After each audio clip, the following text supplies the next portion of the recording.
人各有志，有的人想权倾天下，而我只想信守承诺，等天下太平，和你一起去劳兰关戍围边疆。倘若我不愿意跟你回劳兰关呢？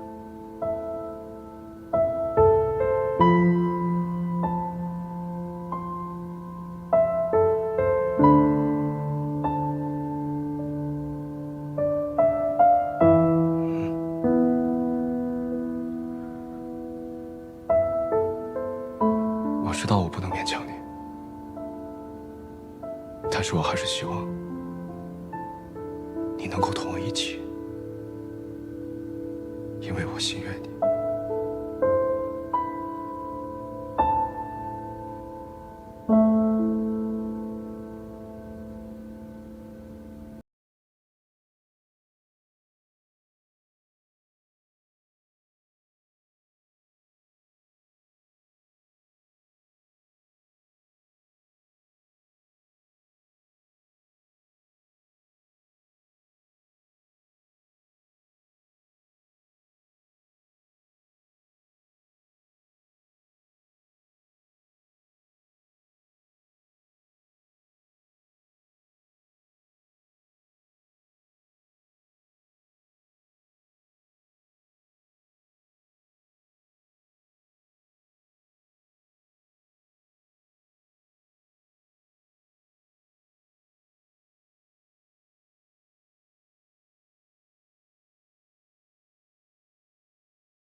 石七郎，我就知道你出关会往这边来，所以带着弟兄们来接应你来了。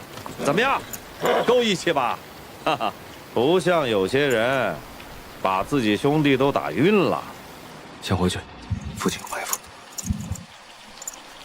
好嘞，这样。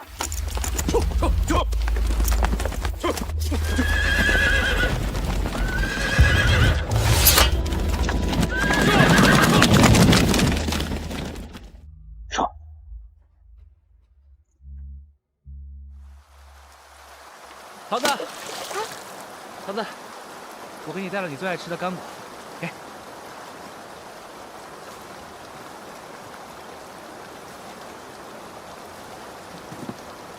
怎么了？你连干果都不想吃了？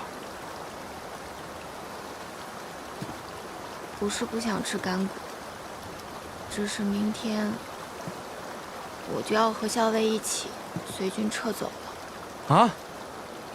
怎么这么快？大将军得知校尉突然生了一场重病，他担心的不行，一定要亲自来接校尉。可他是节制两镇的大将军，要是贸然出现在潼关，怕是朝中会有什么误会。所以校尉说我们得赶紧撤回，途中也好遇上大将军。那我明天去送你。你别来了，校尉不开心，我不想让他看到珍惜军中的人。我这就去跟十七郎说，让他跟校尉赔个不是。啊！你回来，什么都不知道，别瞎吵。可是我不想和你分开。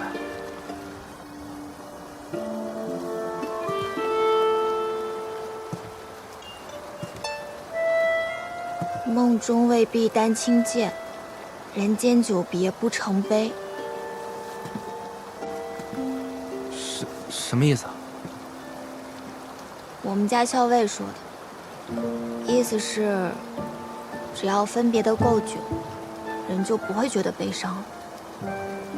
我不这样认为。我只要跟你分开，我就会觉得悲伤。要是跟你分别久了，那我会很伤心的。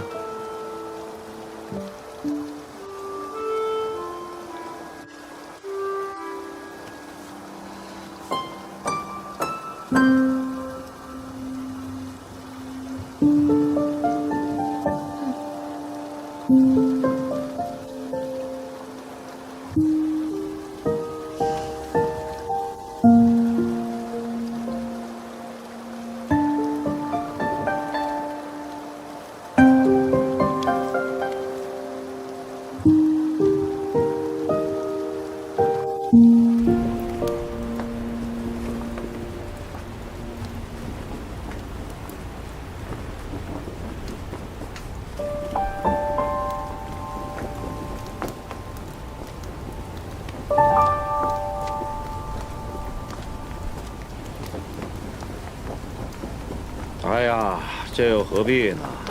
连送都不送一下，这会儿站在这儿看着空地发呆。哎，谁说我在看空地了？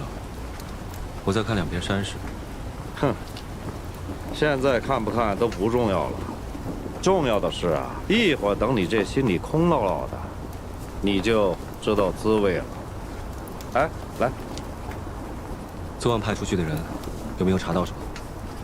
啊，这个树林里是有些痕迹，但看不出什么。那些人行事啊，还是非常谨慎。对了，会不会冲着崔小姐去的呀？我听说这个崔小姐病还没好利索呢，走的时候都坐着马车走的。你不去护送？不是冲着他，8成是冲着我来的。再说了，他被大军拱卫，他父亲又派了精兵来接应，他不会有事的。哼，我说你啊，就是死鸭子嘴硬，你不去追啊，将来一定会后悔的。哼，还是把心思放在正经事上。潼关已定，大军也该返京了。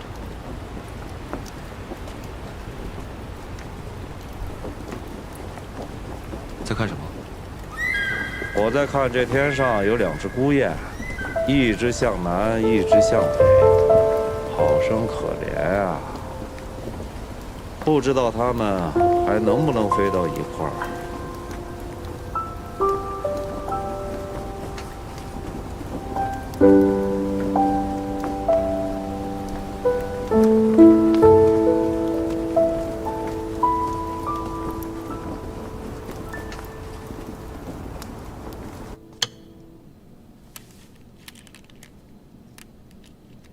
天王奏请还朝，今日回京了。起初，礼部还在议是否令百官交迎，秦王得知后给立辞了。不过今日，满京城的女儿家全都涌到街头去看秦王率领大军凯旋而归，都盛传说秦王真是英勇无仇、威风凛凛呐。父亲想说什么便说吧。你打算什么时候去见秦王殿下呀？3日以后。哦，为何是3日以后啊？婉娘在等一个人，等那个人到了，婉娘才可以去见秦王殿下。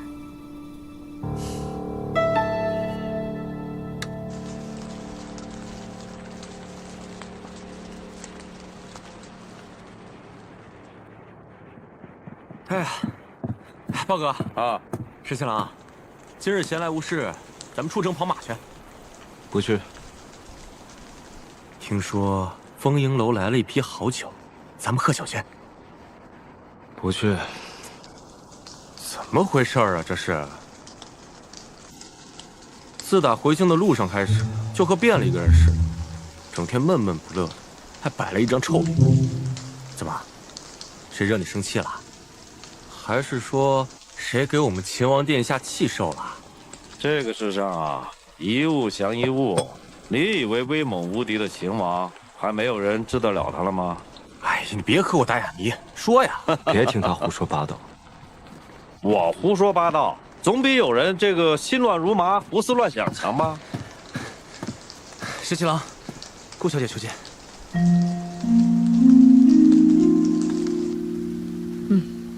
秦王殿下。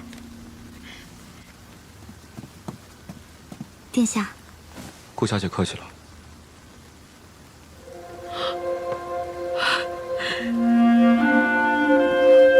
奶娘，奶娘，走。石七郎啊，你长大了。小郎君呢，已经变成了秦王。我一到京都啊，就听见城里人人都夸，说秦王好生威武，每个小娘子都想嫁与秦王。奶娘，你怎么来了？哎，我住到乡下已经好多年了，身子不好，也没人送我到城里来。这次啊，多亏了顾小姐，不知怎么托人就寻到了我，问我想不想来看看你呀？我自然乐意呀。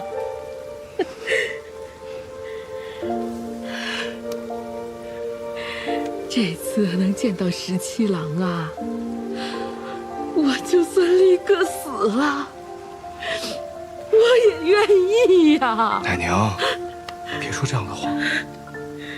我高兴，我高兴。奶娘，既然来了，就留下来吧。这秦王府很大，你想住哪就住哪。好，好。哎呀，长大了，长大了。殿下，老人家歇惯了午觉，我刚刚已经服侍他睡下了，殿下放心吧。多谢顾小姐。些许小事，何足挂齿。奶娘年纪大了，我也曾派人寻访过她，可总是无功而返。我甚至以为再也见不到她老人家了。奶娘的亲生儿子十分不孝，我便没有给他金银，而是令李正好好责问他。奶娘家中贫寒，所以我以殿下的名义买了几亩良田，地契上写的都是奶娘的名字。这样，以后他若是不想在府中常住，回乡间养老也是足够的。顾小姐，你真是个心善心细之人，谢谢你。对了，那买良田的银两，待会儿我命人送到府中去。殿下客气了。我自幼愚笨，实不相瞒，在家中也不受父母宠爱，所以但凡有人对我好一点点，我便十分感念。殿下与我有救命之恩，这样的大恩，婉娘无以为报，只能做一些力所能及的小事。只愿殿下常得欢颜，这样婉娘便十分高兴了。谢谢你。朝臣们都劝朕，要对崔乙也有所赏赐，还要我好好笼络他们崔家。哼，他已经节制平凉、未阳两府，我还怎么赏赐啊？再说了，他也没有儿子可以封爵，哎，到底有什么办法可以好好的笼络他们崔家呢？父皇，儿臣心中倒有个想法。快说。听闻这崔乙只有一个女儿，而且是在军中长大的，并不逊于男儿。儿臣至今并未婚娶，不如父皇将这崔氏女赐婚给儿臣。如此一来，崔氏女就变成了父皇的儿媳，而崔乙就变成了儿臣的岳父。哪怕是将来让他退出东都，都是有可能的。好，这个法子好，很好。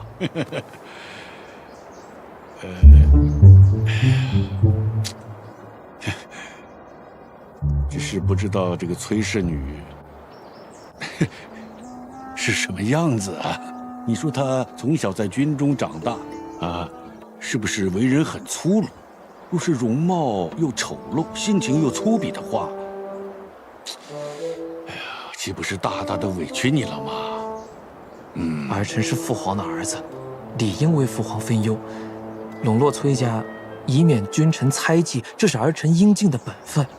父皇放心，无论这崔氏女相貌如何，品性如何，儿臣都愿意娶了她，并且好好待她，从此让崔家对父皇忠心耿耿。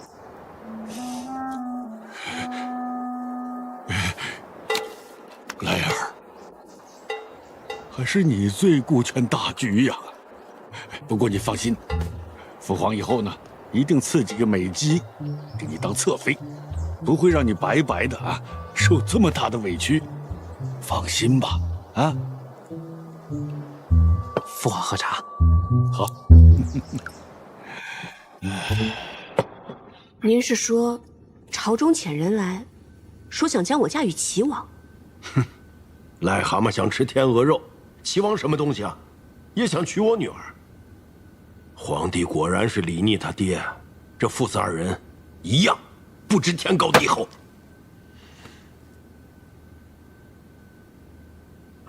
好了，不提那个不知好歹的混人。阿爹，我是想，既然朝中有人起了这样的心，那咱们不如将计就计，反将他们一军。哎呀，你的意思是？咱们大大方方的上书皇帝，就说想让我嫁给皇子，可以，但是要遵从我的意愿，要我自己从皇子中择人而嫁。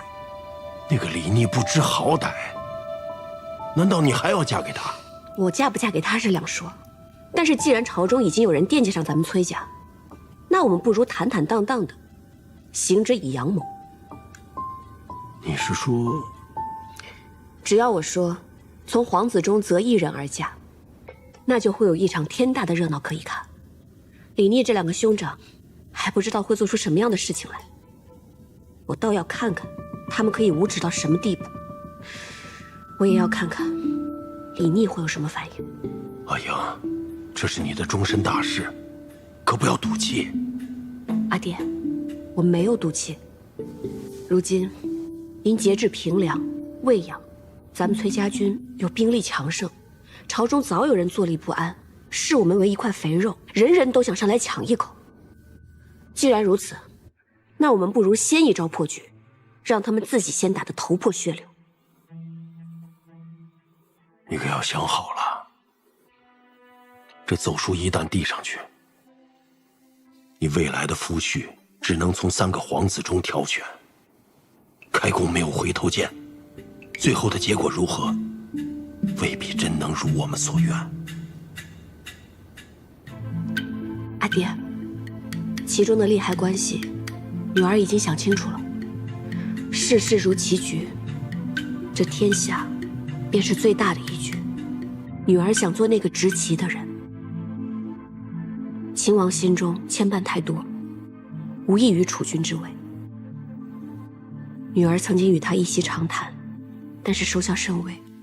既然他甘愿为一颗棋子，那女儿就算逼，也要把他逼成另外一个执棋的人。阿爹，我想赌这一把。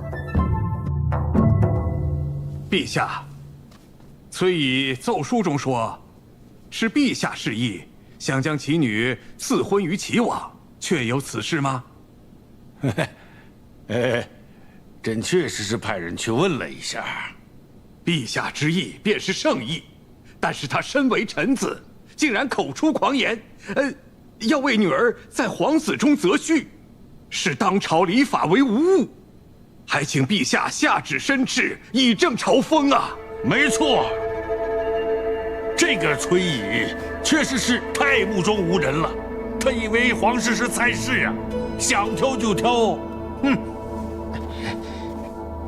陛下，崔乙节制平凉、魏阳两府，又占据东都，朝中上下本就忧心他权势过大，无人辖制啊。陛下圣明，愿意选崔氏女为皇子妃。如今崔乙不过是婉言相求，为女儿择一皇子为婿。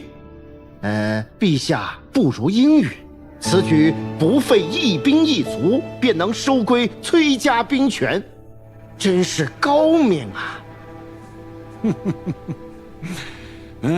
朕也觉得这个法子不错。可是朕的儿子要娶他的女儿，那是他们崔家无上的荣光啊！怎么还能再上奏书说自己挑一个呢？陛下所言甚是，崔家无状，崔氏女怎堪为皇子妃呀？无人无状，陛下是君主，胸怀广阔，能容天下。崔家所为，陛下定然可以宽宥。先君后臣，天经地义，岂有臣子挑选皇子为婿的道理？你这是食古不化，不通辩理，你这是迂腐。你这样说，可对得起陛下，可对得起列祖列宗？你这是不懂礼数，你才不懂礼数，你忘了祖宗。多谢嫂嫂。二弟客气了，你们兄弟二人慢慢聊。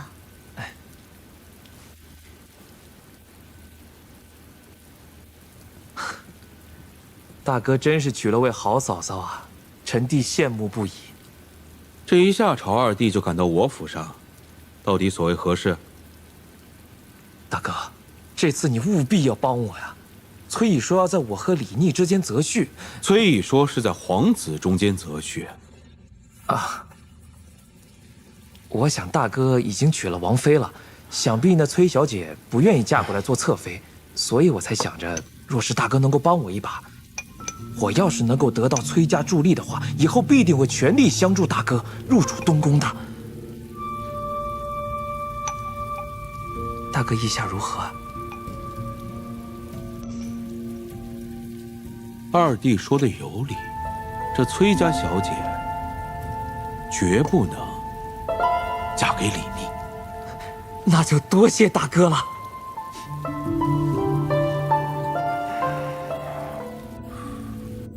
这位崔小姐，我服，五体投地，心悦诚服。你们说说，皇上要把崔小姐嫁给齐王，他多聪明啊！主动上书，说自己要在皇子中选一位，这不就明摆着吗？她要嫁给我们十七郎啊！就是。哎，十七郎，你总得向他表示表示吧？啊，得表示一下。要的。他只是说要从皇子里面选一个，又没说是我。哎，你就别嘴硬了，人家一个姑娘家，难道要指名道姓说嫁给你啊？她不想嫁给你，嫁给谁啊？啊，对啊，她不想嫁给你，她为什么要上这道奏书呢？对呀，是啊，十七郎，对，娶崔小姐，两全其美，是吧？虽然这个崔小姐呢，她平时为人确实有些厉害，是吧？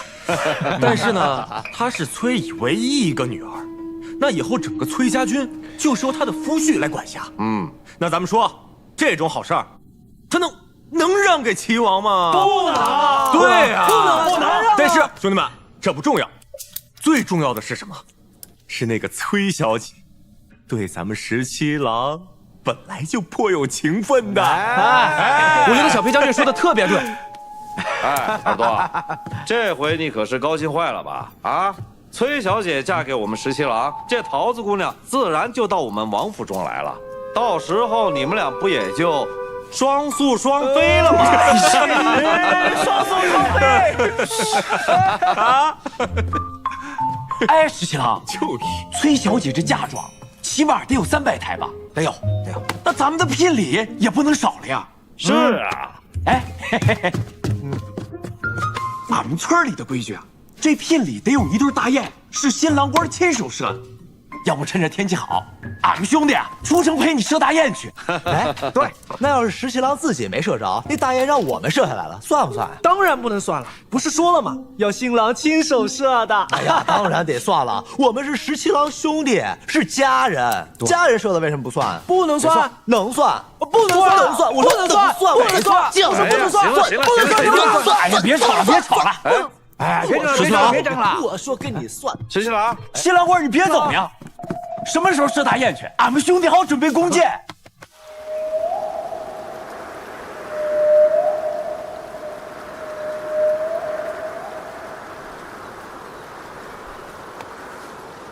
公子，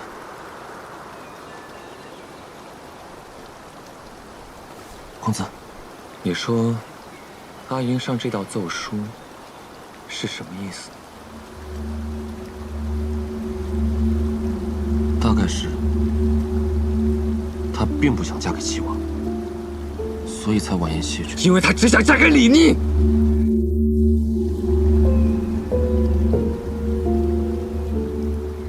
阿英为什么要这样对我？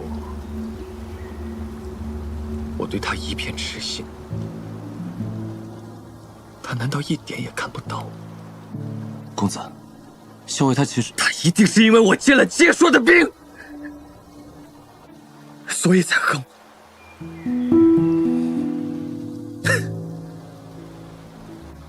恨就恨吧，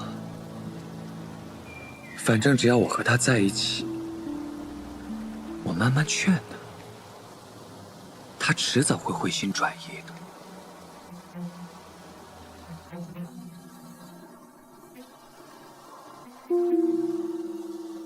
我和阿莹要去的地方，山清水秀，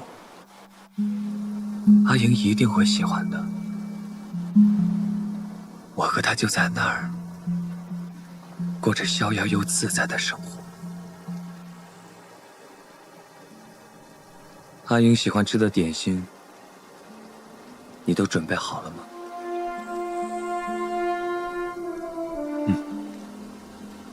只要我和阿莹到了那儿，就再也没有人打扰我和阿莹了。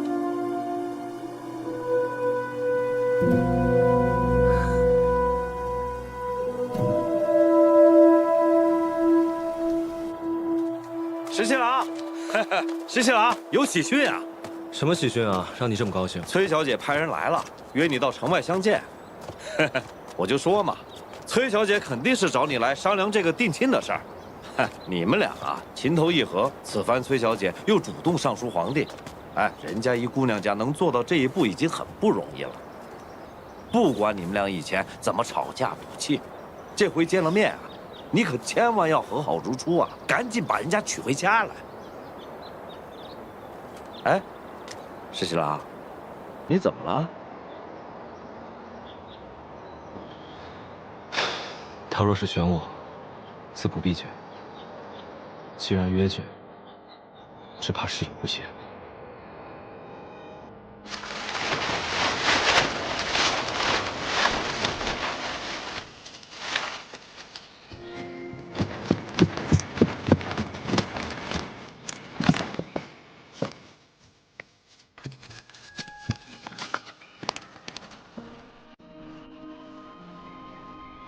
六阳园还是那么美啊！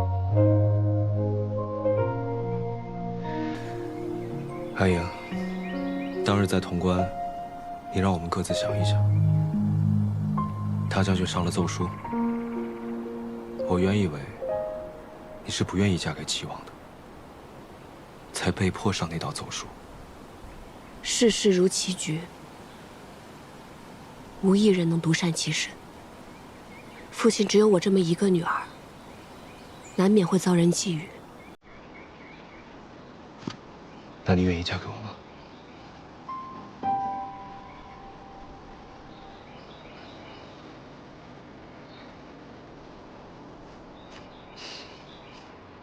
我心里自然是愿意的。但你那2个兄长，会乐见其成吗？我说过，我无意与东宫楚魏。我会寻回太孙，让父皇立太孙为储君，兄长他们就再无指望。你觉得你那2个兄长会甘心让太孙被立为储君吗？如果太孙一旦入主东宫，他能活过1年半载吗？有我在，我就一定能保太孙在东宫平安。就算你可以在朝中处处保护太孙，可是你能担保就万无一失吗？你是秦王，又手握兵权，到时候你的2位兄长构陷你和太孙谋朝篡位，你又如何自辩？难道你为了清白就自恃兵权？那太孙又有谁来保护呢？就算你可以带着太孙回到劳兰关，可你那糊涂的父皇被人挑唆之后一指令下，命你自裁，到时候你是遵旨还是不遵旨？等你陷入绝地，那太孙又如何保全？17郎，这一局真龙，我已经处处替你谋算过了，皆是死局。我要你自己入主东宫，你才能有条活路。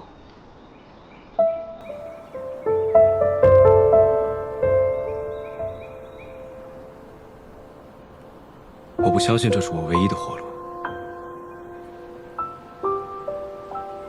你能不能不要把人心想得这么险恶？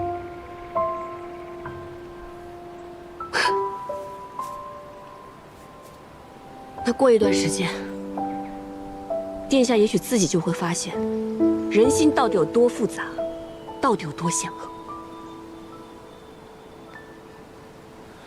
所以你今日约我前来，就为了告诉我这些？不错。你喜欢我吗？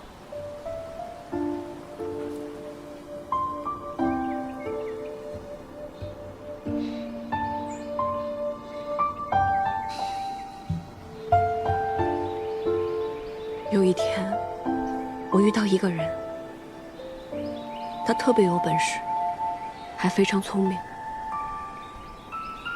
我从来都没有遇到过这样的人。虽然第1次见面，我们就大打出手，第2次见面，我就把他踹到井里去了。但是那个时候，我却知道，我是喜欢他的。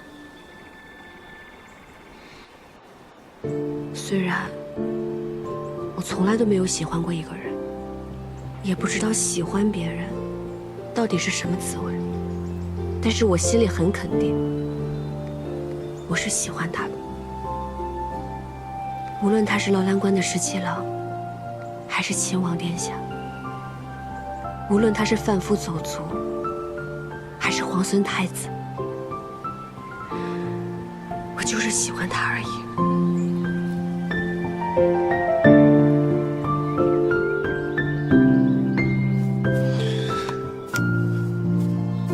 你喜欢我，我也喜欢你，但为什么不能嫁给我呢？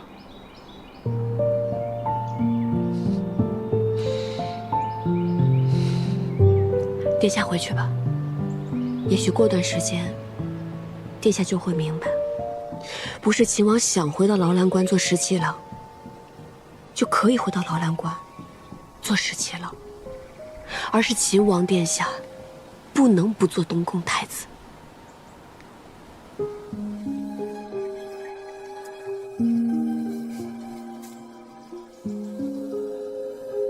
如果我不做太子，你是不是就不愿意嫁给我？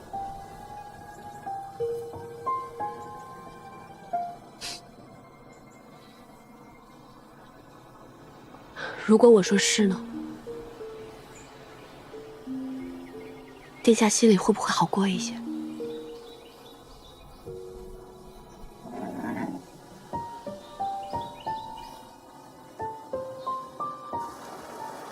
石七郎要是娶了崔小姐，那就会留在京都，那你应该也会一起留在京都了吧？那可不一定啊。是为什么不一定？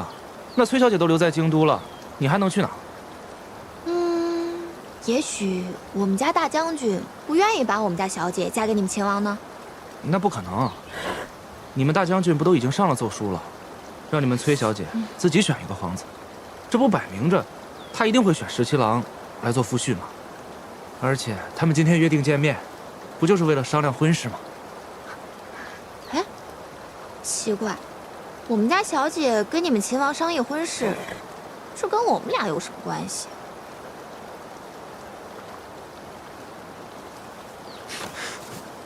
桃子，干嘛？我喜欢你，我想一直跟你在一起。你愿意吗？我嘛，这是怎么了？啊？你们家秦王怎么突然骑马离去了？小姐还在那儿呢。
殿下，殿下，信王府出事了。怎么了？信王府昨夜走水，信王妃轰了。什么？是当真？千真万确。怪不得信王府竟然会突然走水，我可怜的嫂嫂连同所有的婢女仆人一个都没跑出来，全部葬身火海。原来是有人故意纵火。我们安插在信王府的内线，竟无一人逃出来，觉得此事蹊跷，费了好一番功夫才探出来。王妃的院子似乎有些不对，当天的救火也有所拖延，此事定然是故意纵火，绝非意外走水。只是不知是什么人做的。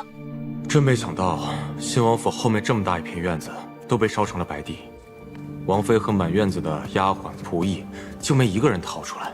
不对。什么不对？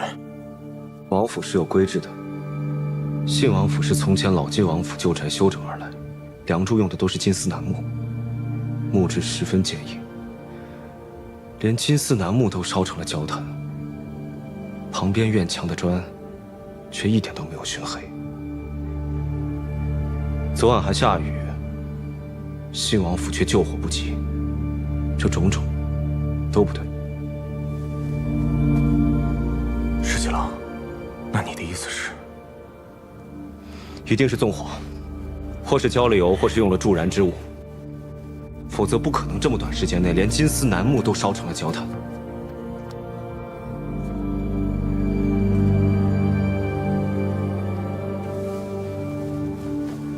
既然是纵火，那么大嫂的死就另有隐情。能在王妃后院纵火，又能操纵仆役，恰巧前2日我还去求大哥，让他帮我求娶崔氏女。哼，还能会是谁？殿下是说，此事是信王所为？我这大哥竟敢烧死自己的结发妻，他这明显就是冲着崔乙上书择婿一事来的。如此一来，他定是也要争一争这位崔氏女，不会再帮我了。殿下，这不正是咱们的机会？你说的对啊！如果让父皇知道的话，大哥就不能求娶崔氏女，我的胜算就更大了。殿下英明。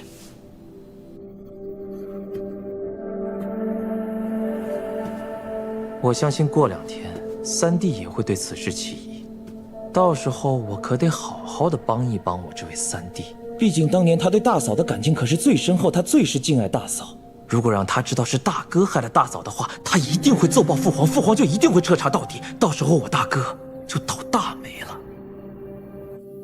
这个信王好狠呐！你觉得是信王下的手？除了他还能有谁？真没想到，他居然会杀死自己的结发妻子。那可是天家，父子相残，手足互枪，就算杀死结发妻子，也不算什么新鲜事儿。阿爹，我想去西长京。你去西长京做什么？信王杀发妻，就是想娶我，那我都要看看，他跟这个齐王又会如何相争。你其实是要看看秦王会如何吧？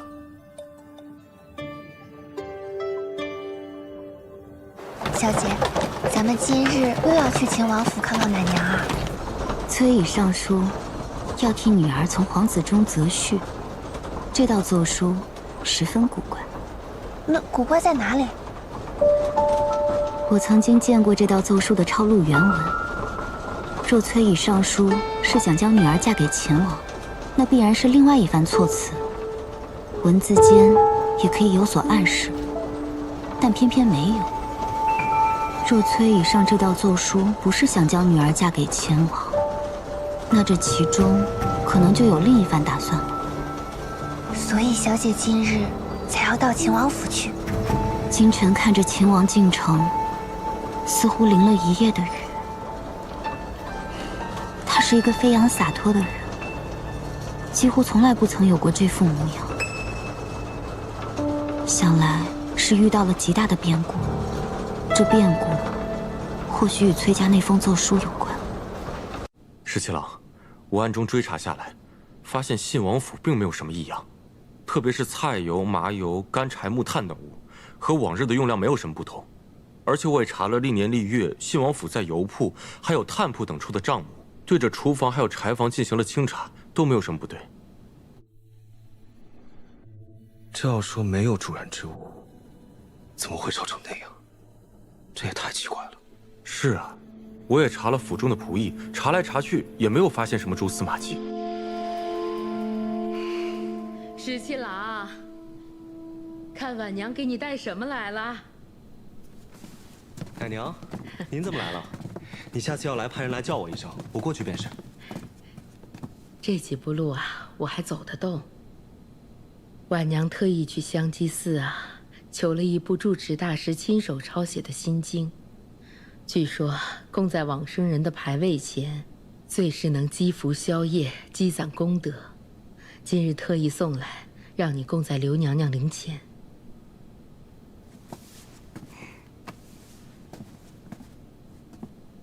谢谢。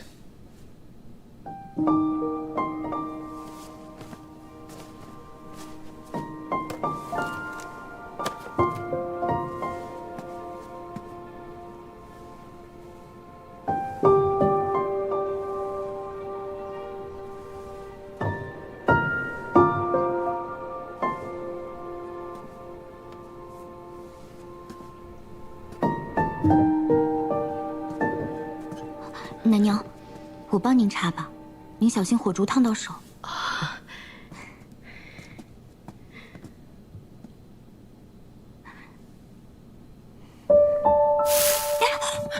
怎么了？刚刚我没留神，不小心将绣像烫了个洞，这可怎么办呀？这可真是我的罪过呀！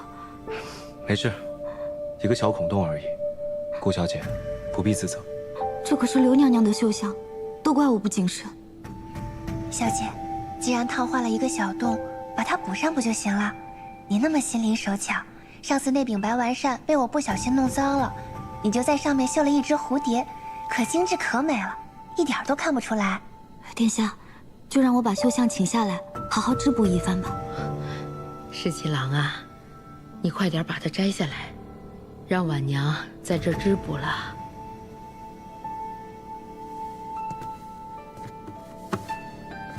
那就麻烦顾小姐了。殿下何出此言？婉娘只是亡羊补牢罢了。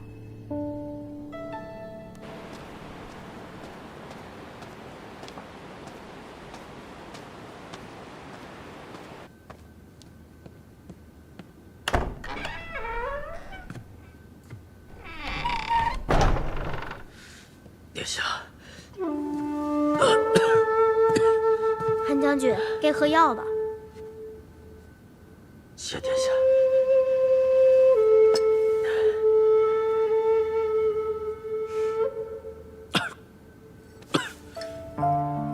韩将军身上的伤好些了吗？好多了。其实，自从救出殿下那一刻呀，我便觉得这些伤早就无碍了。我也没想到还能再见到韩将军。当时我被孙静掳去的时候，我就想，死也要死得有气节，不能丢了我们李家子弟的脸面。没想到还能获救。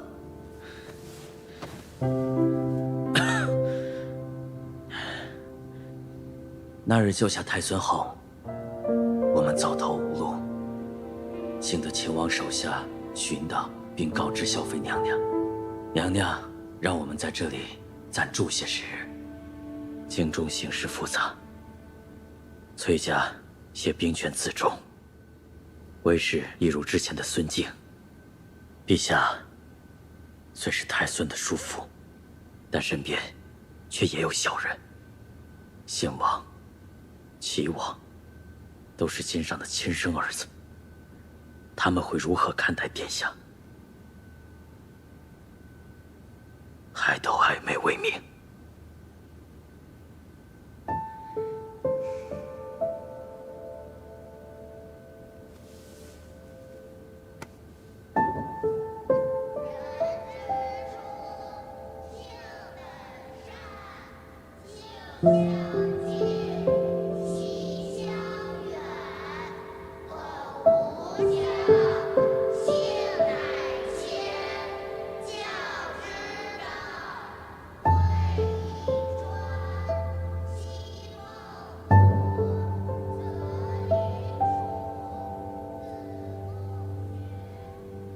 此处可还住得惯？私塾里每日进出的孩子多，咱们藏在这里啊，不会引人注意。这里很好，昨日听到读书声，觉得甚是心安。一直听说私塾，如今到了这里才知道，私塾原来是这样啊。殿下喜欢读书，这是好事。我想多读书，多学本事，这样母妃见到我的时候才会觉得欢喜。我比之前长高了，也要比之前多学一些学问。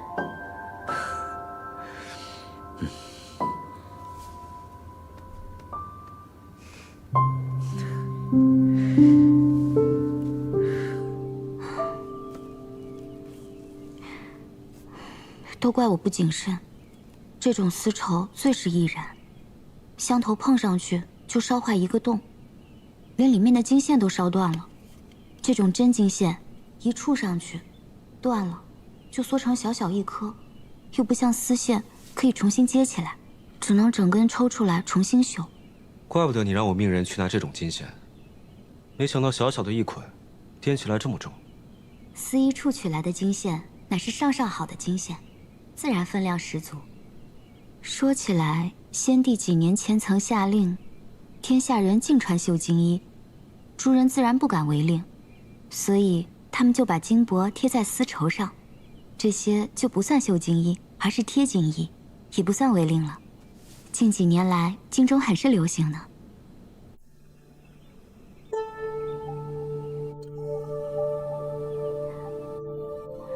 殿下，你刚说，这种丝绸最是易燃。是呀。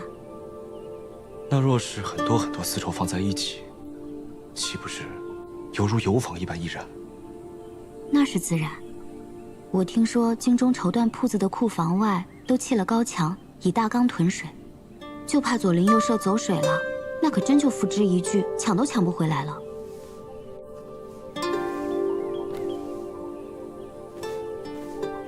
殿下，你怎么了？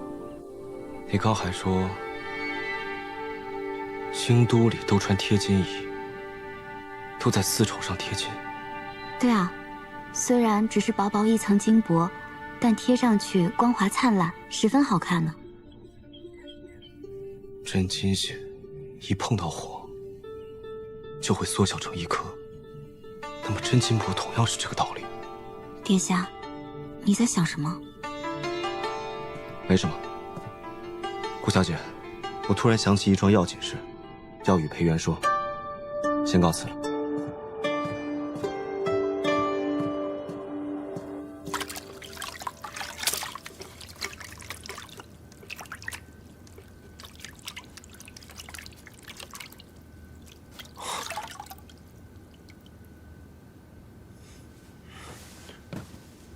石七郎，从西王府后院挖出来的泥土，里面怎么会有小金珠呢？去查一查，信王府里近日有没有大量采办贴金绸缎？贴金绸缎？还有，信王那些亲信们，也都给我查一查，有没有同样采办贴金绸缎？好。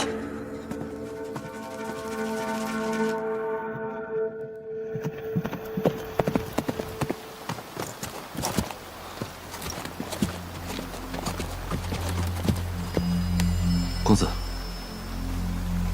密探来报，校尉只带了一队人马，往西长京这边来了。他要进京，看着也不像，行得很慢，倒像是在等什么。他是在等李逆吗？他一片痴心，李逆怕是要辜负了。李逆这个人，真是迂腐。事到如今也不敢对阿莹说一句“我想娶你”。信王、齐王又是个什么东西，也敢肖像阿莹？公子，要不要出手教训一下他们？不必打草惊蛇。是。阿莹既然从洛阳出来，也是好事，起码脱离了崔家军的大队。否则，我们难以下手。已经派了人暗中跟着校尉，选一个好的时机，再偷偷布下迷阵，不能让崔颖轻易察觉。明白。全部都查清楚了，确实就是信王想害王妃。信王以才艺为由，命人将大量的贴金绸缎送入了王妃的厢房，纵火助燃。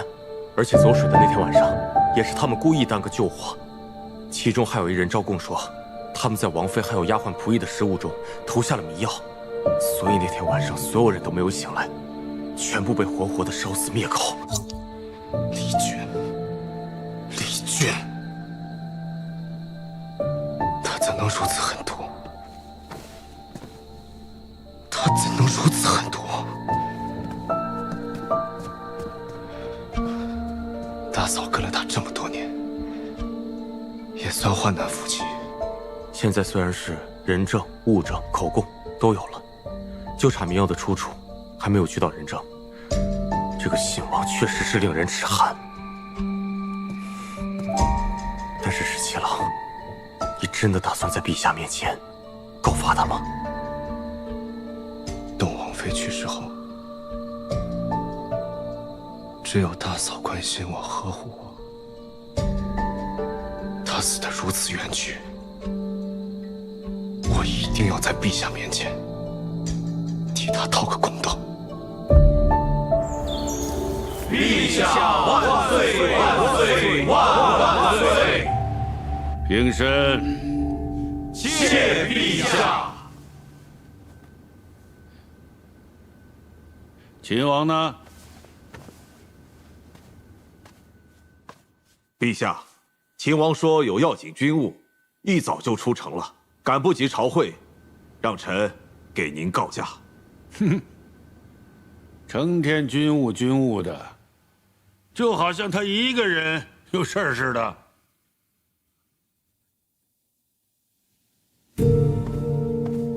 陛下，崔乙上书愿将女儿嫁给皇子，臣以为此事宜早早定夺。这总不好去问崔乙，齐王跟秦王到底要把女儿嫁给哪一个？陛下，信王新官，信王也可以迎娶崔氏。卿说的有道理啊。陛下，信王妃刚刚允了不多时日，儿臣真的没有心思续弦。信王真是有情有义之人呐。有情有义之人，又怎会行谋害结发之妻、灭绝人伦之事呢？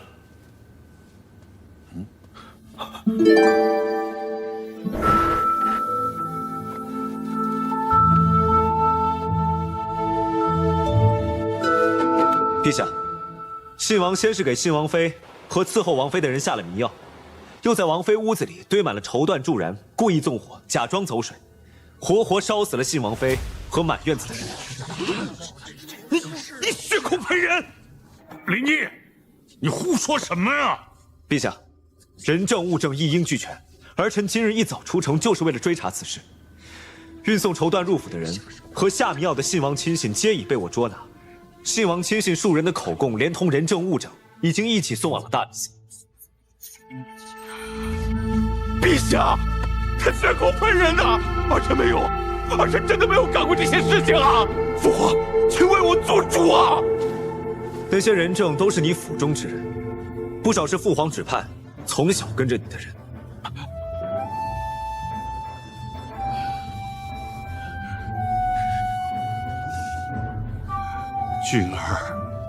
俊儿啊！父皇，儿臣真的没有啊！你为什么要做出这种事来？为什么？儿臣是遭人陷害啊！父皇，你要为我做主啊！信王妃多么孝顺的一个孩子啊！儿臣是遭人陷害啊！父皇，你要为我做主！他能买出那么多人来陷害你，其中还有那么多人都是你的心腹，你以为父皇傻呀？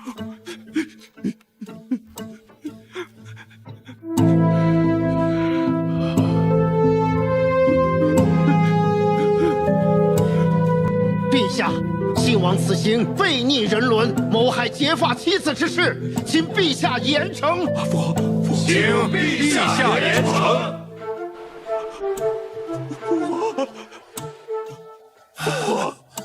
父皇。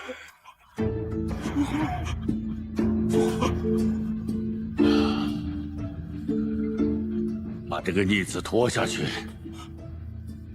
关在信王府里，不许出府门半步，让他日日夜夜为信王妃念经祈福，消除他做的业债。父皇，父皇，父皇，儿臣没有啊，儿臣没有，要不要儿臣做主？儿臣真的没有。父皇，父皇，父皇，父皇，儿臣没有啊，儿臣没有，要为儿臣做主。父皇，儿臣真的没有。父皇。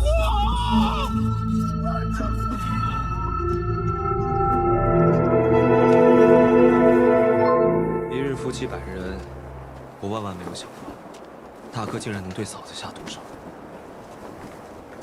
夫妻打架，兄弟争田产，在我们乡下也没少见过。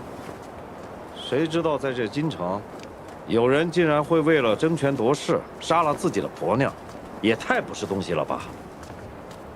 嫂子刚嫁过来时，王府里就我最不受人待见。她知道我自幼丧母，一直对我很好。如此心地善良的一个人，大哥也能下得了手。来西上京之前，还想着这京都热闹，好多见见世面。谁知见了这么多事情，还不如不来。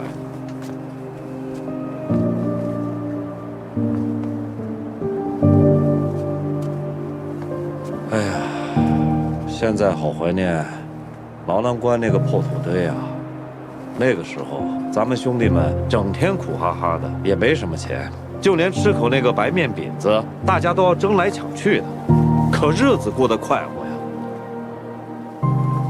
是啊，那个时候真心快活。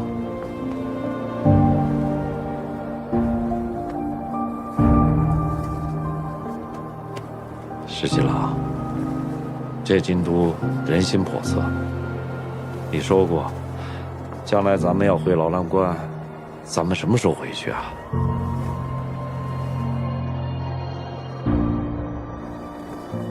还有事情没了，待一一了之，咱便回去，再也不用理会这京都中的勾心斗角了。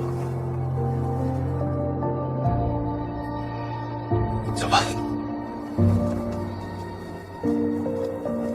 也许过段时间，殿下就会明白，不是秦王想回到牢蓝关做17郎，就可以回到牢蓝关做17郎，而是秦王殿下不能不做东宫太子。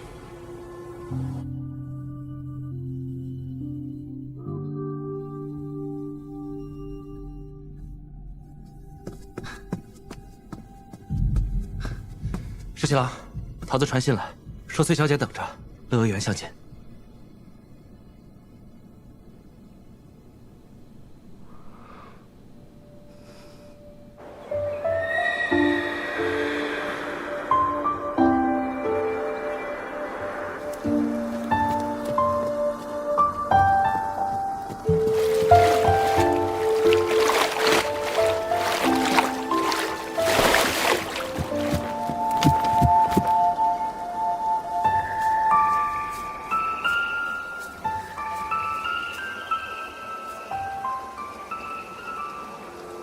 阿英，你能直接上书，嫁与我吗？石七郎，你还看不明白吗？我跟东宫之位，要么你都要，否则你一样都得不到的。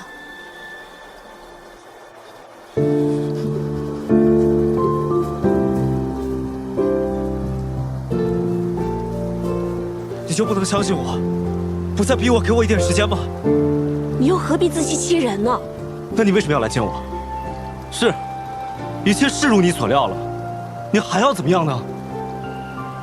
我不是来看你笑话的，我知道亲人做出这样的事情，你肯定很难过，所以我只是想来看看你。是啊，但是他结发妻子，他都能那样做。那是东宫，是储君之位。所以权力会让人丧心病狂的。所以我才不要那个位子。自幼我就知道那是个牢笼。难道你要让我们的孩子，将来也生在这牢笼之中吗？是，权力会让人丧心病狂，你也会这么说。正因为如此，你还要让我们的孩子，将来因为这个位子，争得自相残杀吗？但你是天子的儿子，你是收复两京的秦王，你还是名动天下的镇西军统帅。你以为此时此刻你不在牢笼中吗？我不惜以自己为饵，难道你就看不清楚吗？我不想再跟你吵架了。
这儿，哎呦，二位客官，来点糖饼啊！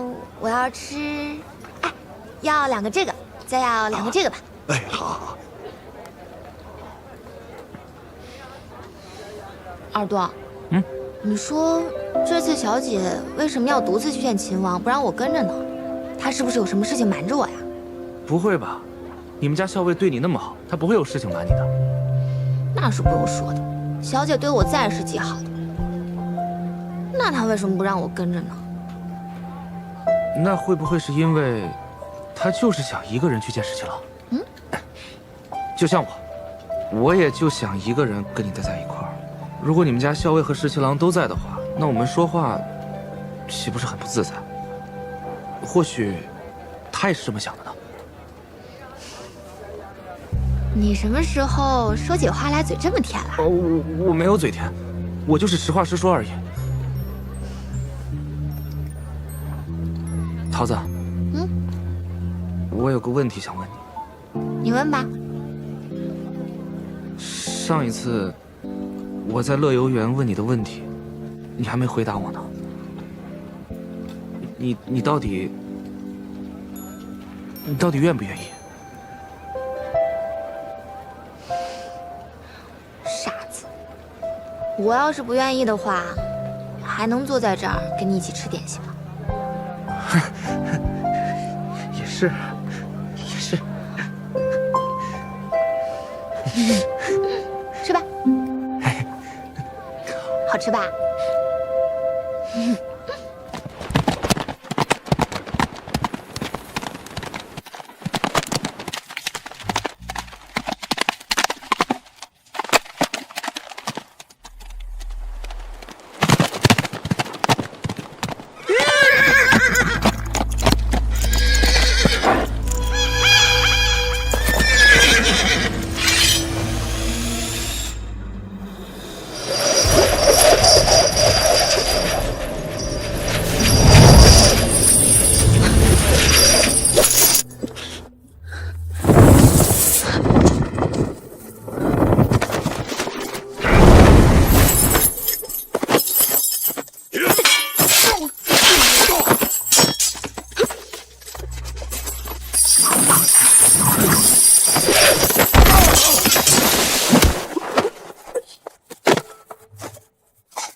阿莹，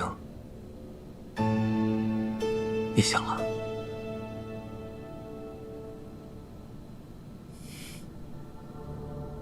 是你。我已经找人给你换了干净的衣服。阿莹，是我将你带到这个地方来的。你放心，这个地方山清水秀，就如同世外桃源一般。我们2个人一起生活在这里，不问世事，逍遥快活，也不会再有人过来打扰我们2个。岂不妙哉？你给我下了什么药？阿莹，你可千万不能动气，这样对你身子不好。你现在这个样子就很好，只要你乖乖听话，我一定不会伤害你，也不会去伤害你的父亲。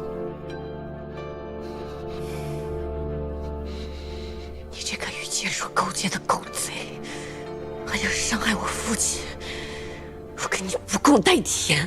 你看你，好好说话，怎么又生气了呢？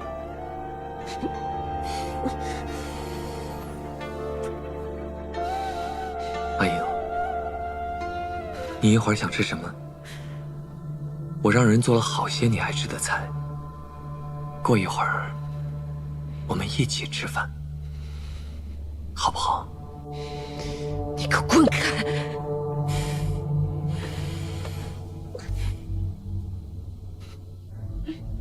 阿莹，从今往后，每一天，我们都一起吃饭。我会时时刻刻陪着你，好吗？你会答应我的，对吧？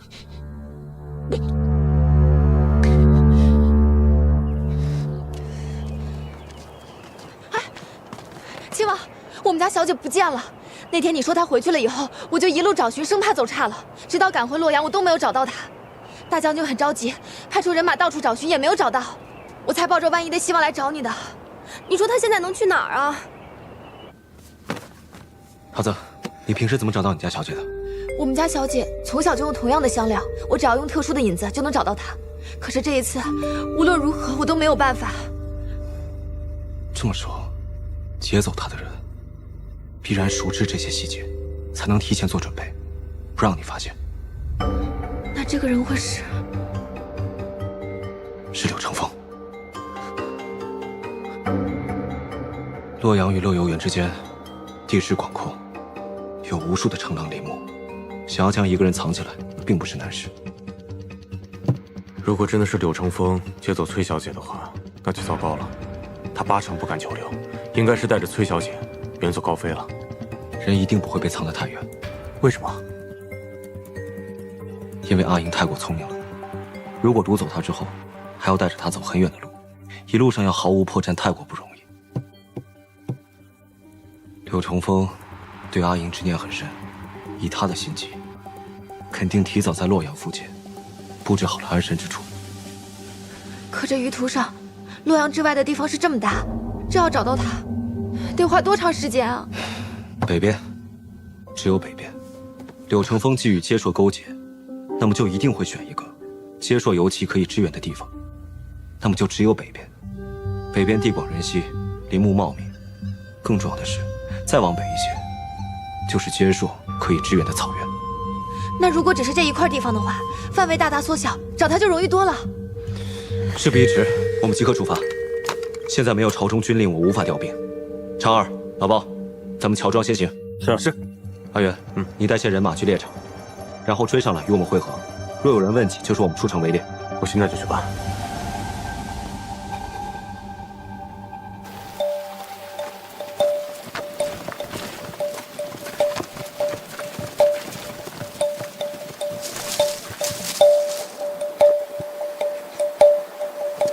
怎么样？这两边的山都搜过了，没什么异样。崇山峻岭，人烟稀少，不好找。石七郎，俺倒有个法子。什么？原来俺们兄弟占山为王的时候，也担心官兵追查俺们的行踪，所以平时行事也是尽力遮掩。但有一件事是无论如何都遮掩不了，那就是人活着一定得吃盐，而贩盐的人是怎么都不会走到这大山深处的。柳成风要挟持崔林，那他手下人一定不少。这穷乡僻壤、附近乡县，卖的盐都是有定数，一般乡民们根本吃不起盐，他们每次换盐只会换一点，根本不会多换。我们分头查访附近的乡县，看看卖盐的地方有没有外人来买盐，而且数量还不少的，就可以追查下去。哎，行。来，先把药喝了吧。你放心，这不是毒药。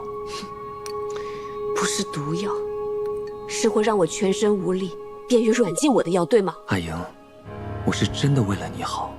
别跟我假惺惺地说这些。你但凡顾及我半分感受，就不会跟接受人勾结，更不会想要暗害阿爹。我也是逼不得已。如果你早早的嫁给我，我自然不会和接受人有任何瓜葛，我也自然会好好孝顺阿爹。不过没关系，只要你现在跟我在一起，我便心满意足了。不论你怎么打我、骂我，我都甘之如饴。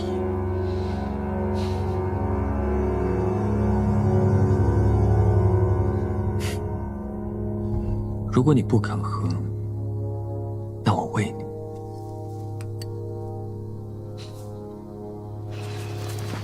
老三这次立了大功啊！没想到到县城一问，根本没有外地人来买盐，但是隔着几十里的浣山县，前阵子被人买走了不少的盐，所以县上的盐都是被借到浣山县去卖了。哪儿当的二哥这么夸我？都是运气，运气！你看，这浣山县的盐又不见得就是柳成风买的，这怎么就说自己运气好？这不是没查的吗？万一是呢？万一不是呢？是呢？不是，不是，二哥，不是，听石七郎的。我们继续分头行动，搜寻各个山头，方圆左右不过100里。我们每个人多带一些人马。老包，居中联络。好，出发。好，是。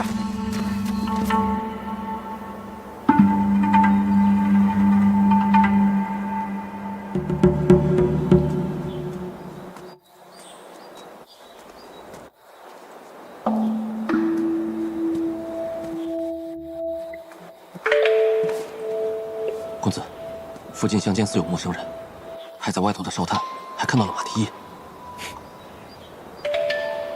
李逆这个杀才，鼻子比狗还灵，现在反倒自己送上门来了。正好，我就把他和他的狗腿子一网打尽，然后在阿莹面前杀了。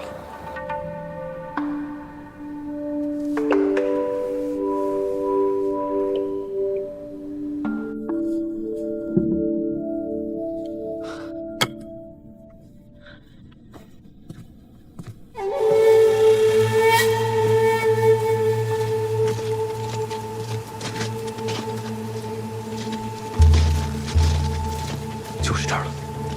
石七郎，现在怎么办？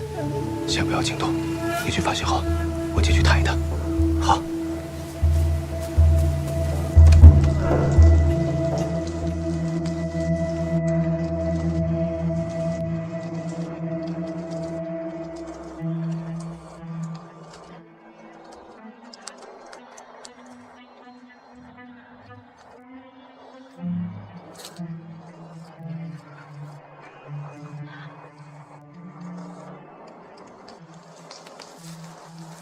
阿莹，你在看什么？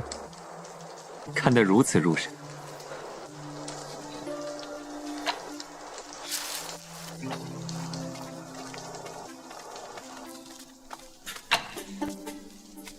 你快看看，我给你带什么过来了？我知道，上一次在常州，咱们的喜事被搅了局。我知道你也很难过，所以这一次，我就精心挑选了这么多喜服。你挑一件你喜欢的，咱们欢欢喜喜，拜堂成亲。柳成风，你知不知道你自己在做什么？我在准备和你拜堂成亲呢。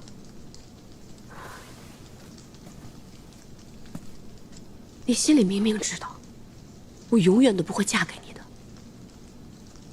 你我从小一起长大，我把你当作亲生兄长一般，在我心里，你就是我的哥哥。够了！你不要再拿这种话来搪塞我。你父亲从未把我当成亲生儿子，我也根本就不是你的哥哥，都是因为李逆。如果没有李逆的话，你早就嫁给我了，你也绝不会说出如此冷酷无情的话。有没有李逆，我都不会喜欢你的。父亲曾经不止一次地问我，想不想嫁给你。他觉得你我从小一起长大，你处处照顾我。阿爹在想，如果有一天他离开了这个人世间，留着我一个人会不会孤独？如果有你来照顾我，他或许可以放心。但是我告诉阿爹，我是不会嫁给你的，或者说那个时候，我也没有打算嫁给任何人。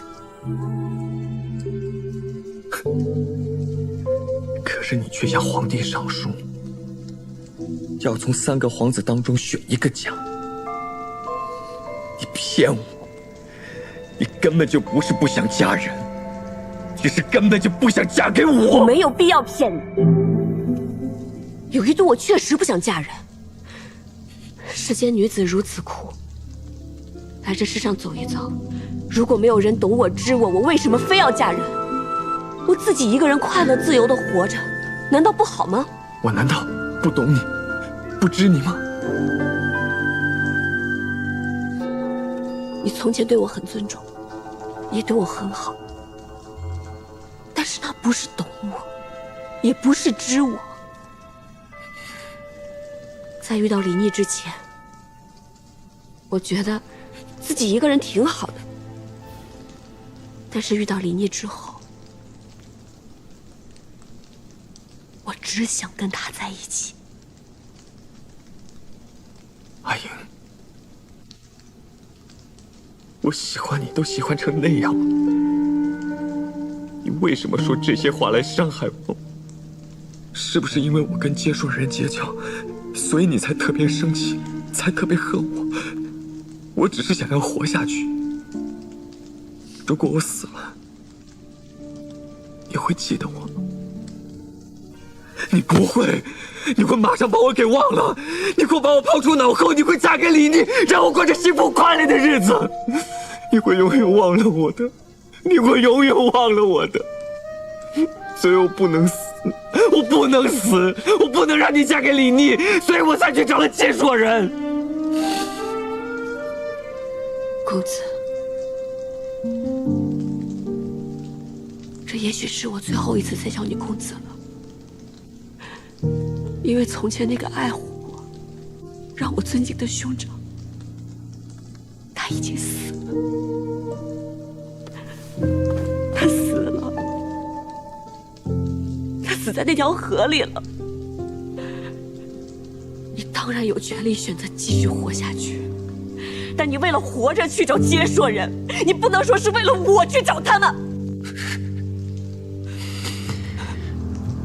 说来说去，如今这一切，变成我自己一个人的错了。阿莹，你好狠的心啊！我为你做了这么多，现在反倒是我咎由自取。你的眼里，除了李逆，没有任何人。不过没关系，阿莹，不论你怎么说，这辈子你都别想再见到李逆了。我不会让他把你从我身边抢走，你一定会是我的妻子。你做梦！我是绝对不会嫁给你的。不止李逆，还有我阿爹，他们都会来救我的。你是逃不掉的。崔家军有无数重器，你也曾经亲眼目睹过。崔家军的重骑是如何冲锋的。我阿爹会亲自纵着马过来，打碎你的骨头。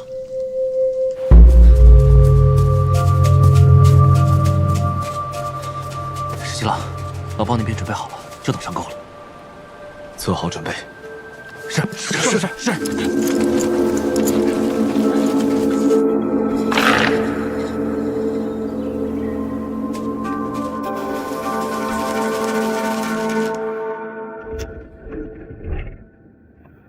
公子，有奇来报，100余里外有重骑行军的痕迹，大将军应该是带着重骑逼近了。若是大将军带着重骑到了，我们在别院的这些布置就形同虚设，而且那些重骑连马都着甲，我们的机关对他们毫无用处。最迟明日午时他们就到了。公子，你先带人翻越山岭的小路，先退回接硕之地吧。我守在这里，就假装您和校尉仍在别院之处，我拖住大将军。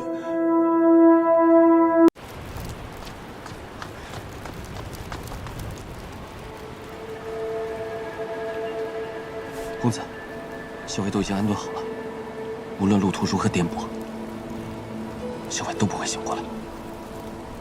这一别，不知道还能不能再见面了。能陪伴在公子左右多年，是阿叔的福分。别那么傻。若是大将军真的冲进来，你就说是我逼你这么做的。你一定要保住自己的性命。脱身之后，再来找我。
这是什么声音？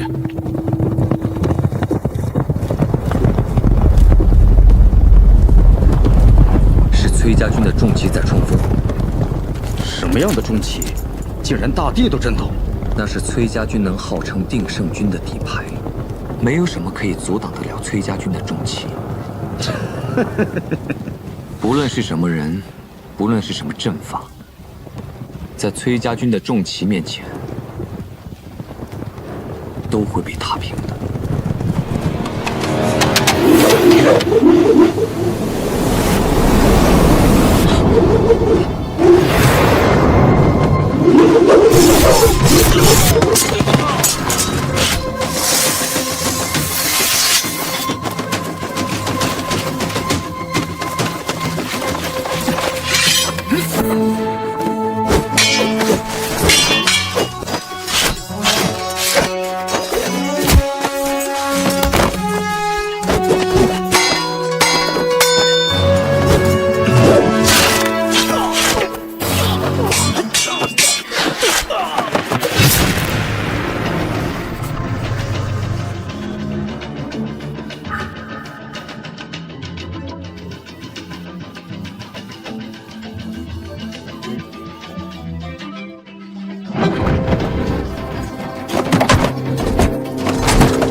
快走！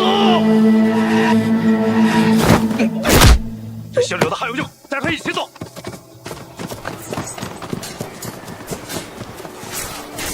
哎呀，哎呀，哎呀，哎呀！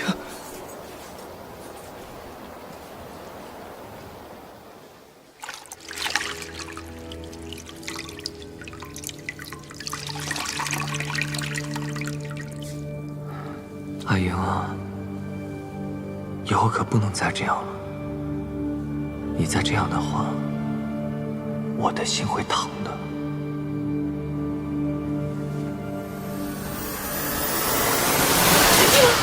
我在，我在。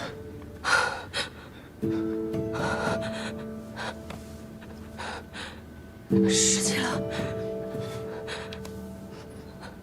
真的是你吗？是我。你知道吗？有一天，我好不容易逃出来，看见你，结果发现那是梦，不是真的。现在我是真的，不信你看，是吧？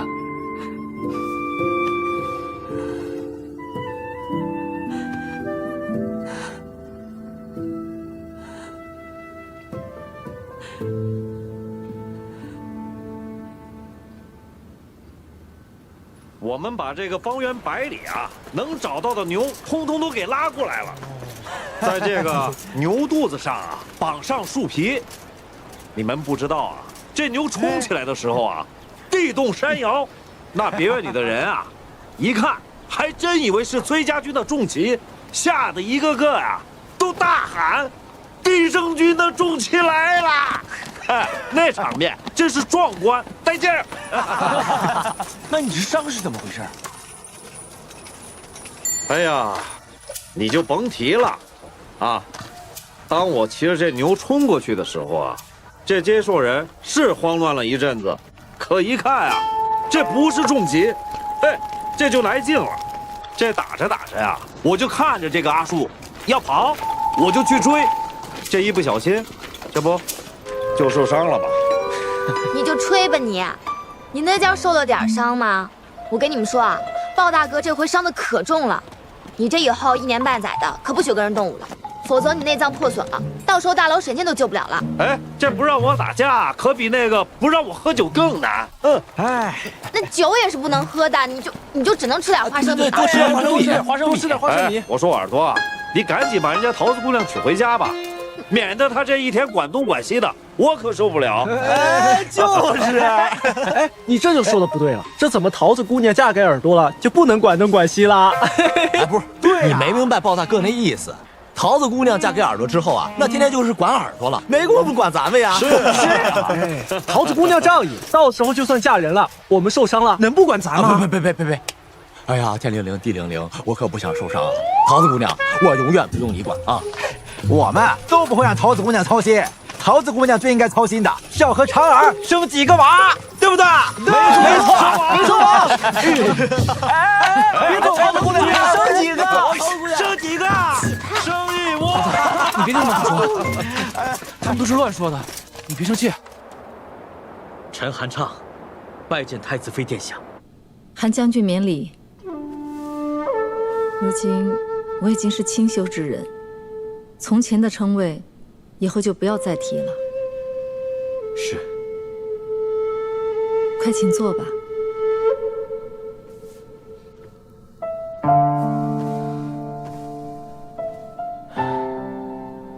太孙殿下一切皆好，听说臣要来见你，十分欢喜，只盼着有一天能亲自来拜见你。他一定长高了许多吧？京中形势复杂，不然就悄悄带他来见你了。秦王曾答应过我，一定会辅佐太孙，继承大统。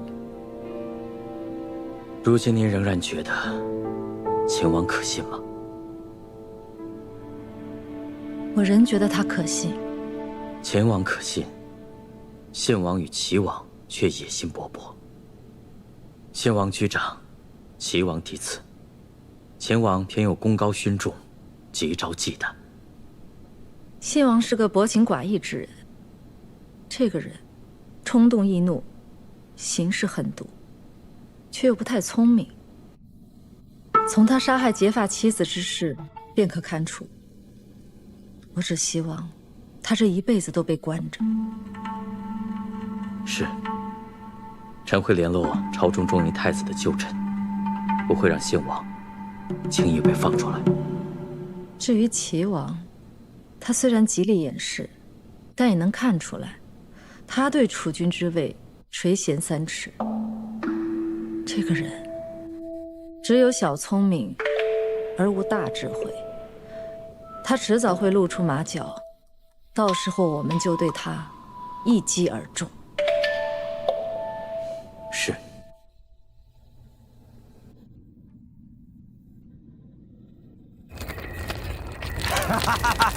来，崔小姐，来尝尝我们振兴居的烤黄羊。谢谢，我尝尝。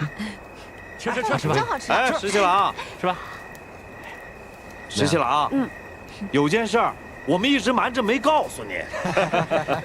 什么事啊？是不是又瞒着我偷偷去丰英楼吃酒了？不是，之前啊，我不是找你要过几次银子吗？说是去丰英楼吃酒，其实不是，我们把钱啊都花在别的地方了。包哥，你别这么说，你这么一说，跟俺们把钱花到什么见不得人的地方似的。哎，花钱还能花到见不得人的地方，那是什么地方啊？哎，那丰月楼的桃子，你赶紧吃羊肉啊！哎，对，吃羊肉，吃羊肉。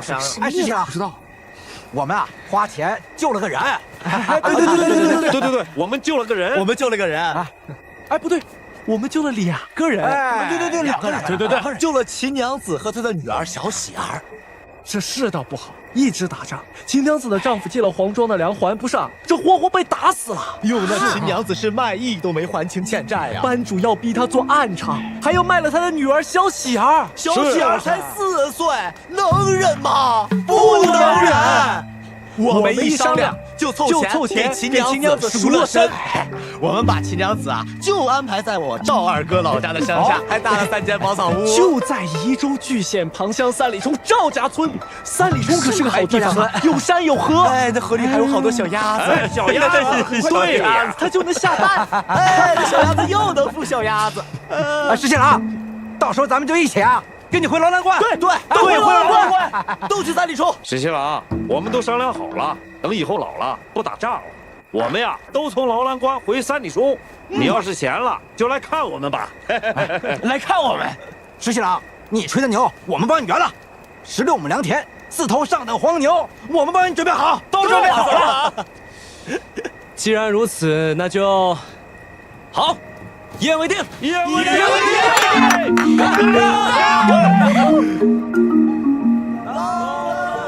水十8万，1万就是大地松山的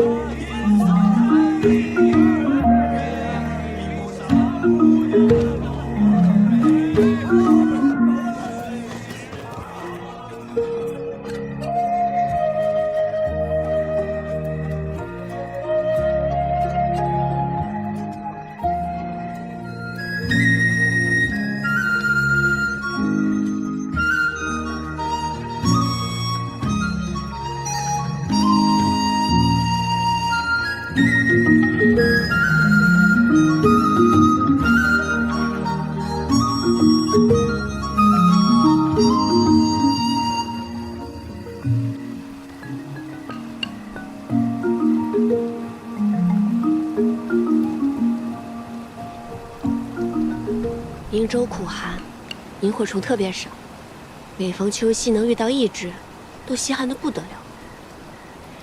可是，偏偏在我出生那晚，从窗外飞进来1只萤火虫，就停在我的襁褓边上，一闪一闪，莹莹发亮。所以阿娘就给我起了这个乳名，叫我阿莹。原来你的名字是这么来的。嗯。我的名字呢，是宗正4给我取的。字面意思挺好，希望我将来能够聪颖，所以名为逆。但到底我也没有一个乳名。乳母从小就叫我17郎，所以叫着叫着也就传开了。那我以后都只叫你17郎。哼，你口口声声叫我秦王殿下的时候，都不知道有多气人。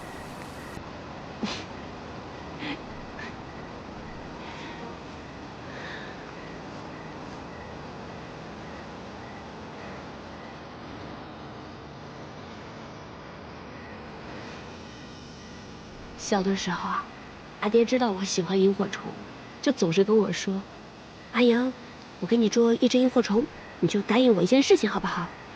或是让我背书，或是让我写字。”但我总是耍赖。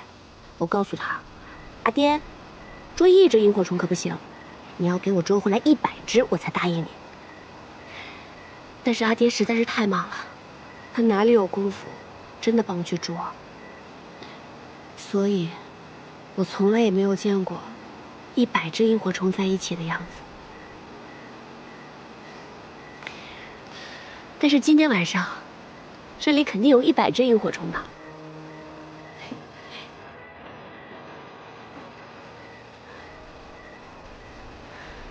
师兄。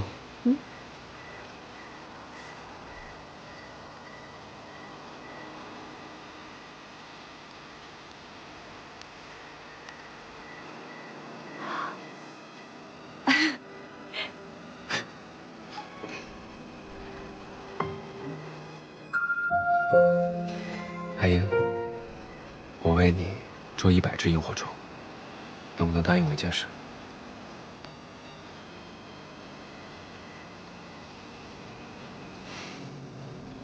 我不会答应的。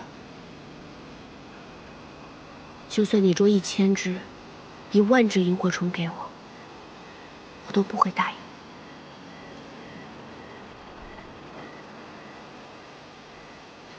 今天晚上这么快乐，就别提别的事情了，好吗？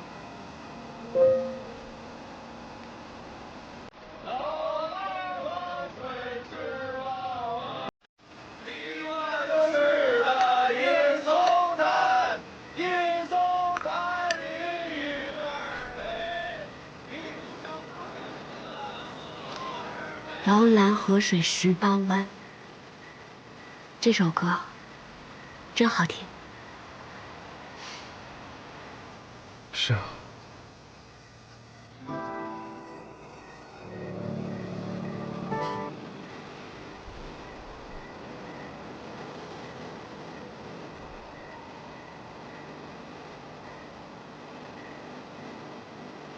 多希望这样的时光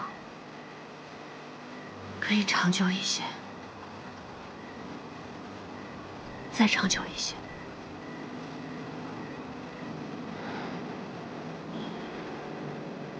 阿英，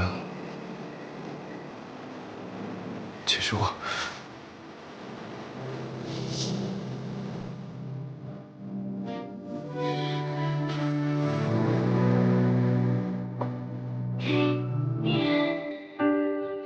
像是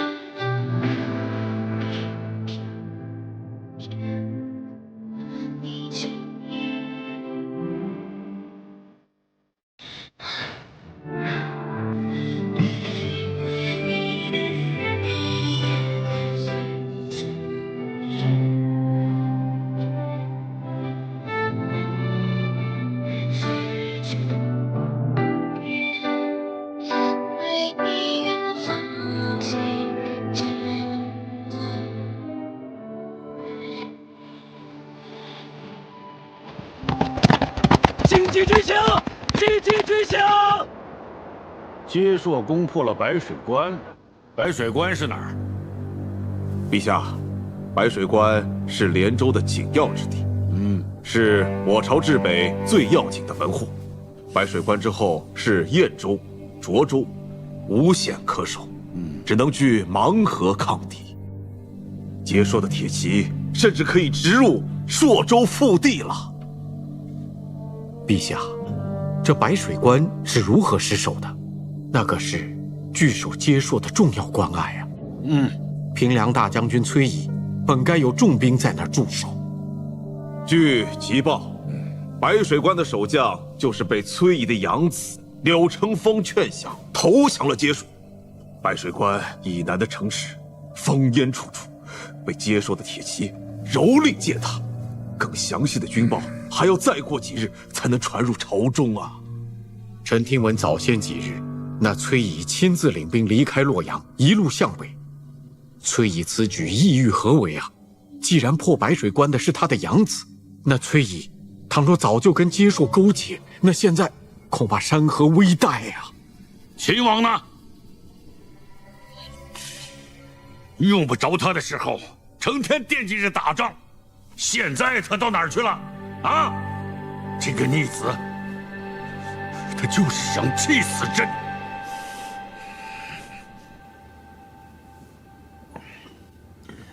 大哥，父皇心中还是偏疼你的，只不过近来朝中群臣又蹦出来了，说是对大哥要严惩，光是幽禁还不够，要削了大哥的王爵。父皇一听也不乐意，但是也不好公然回护大哥。这都是李逆在从中作梗。对了，大哥，父皇这回是真的恼了李逆了，今日还破口大骂了，说李逆不奉旨就出京也就罢了，在回京的路上还特意跑到大哥的皇庄去抢了大哥的粮仓，分给了那些佃户。欺人太甚！他就是跟我作对呀，就是想消了我的颜面。他趁着我被幽禁的时候，他连我的庄子都敢抢。父皇说他本来还指望着李逆去打接硕的，但崔乙一再上书，说他就在朔州附近。结果父皇一转念，说就让崔乙去打吧，还说等齐王回来了，就让他去收复洛阳。说来说去，就是他手握镇西军，他能打仗罢了。没办法呀，谁让镇西军都只听他李逆的呢？那是我们国朝的镇西军呢，又不是他李逆的。以前那是战时危局，没有人管这些。现在天下太平了，他凭什么手握镇西军呢？那他岂不是想干什么就干什么了吗？是啊，大哥，朝中群臣也多有诟病，父皇也是嘀咕了好几次，但是也削不了他的兵权呐。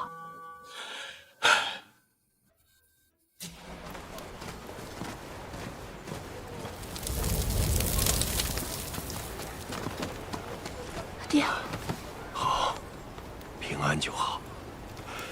让阿爹看看，还好，只是受了些，没受伤。阿爹也瘦了，还憔悴了，肯定是日夜行军，还担心我。接到桃子飞鸽传书，说秦王已经把你救了出来。说实话，那一夜，阿爹才敢闭上眼睛睡着。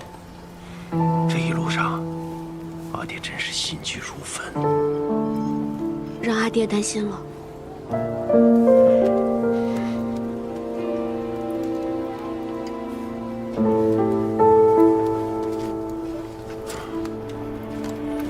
秦王怎么不进营啊？是惧怕我们崔家军的军威啊？阿爹，秦王是送女儿过来跟您会合，他马上就走了。看看他那样子，只怕连根汗毛都没掉，也好意思说为了救我女儿奔忙。阿爹，他魏凤赵就带兵出京，已经很冒险了。叫他那糊涂的皇帝老爹把他脑袋砍了才好。阿爹。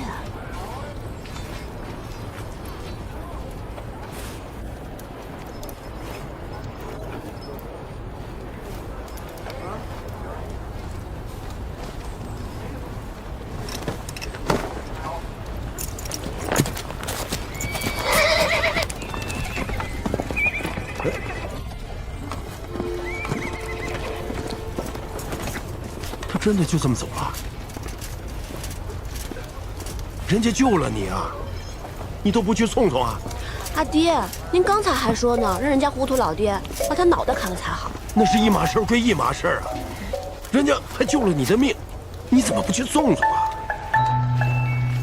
算了，没什么好送的。我就说，哎呀，他们李家个个都是糊涂蛋。阿爹，您现在到底向着谁啊？哎呀，真是无可救药，无可救药。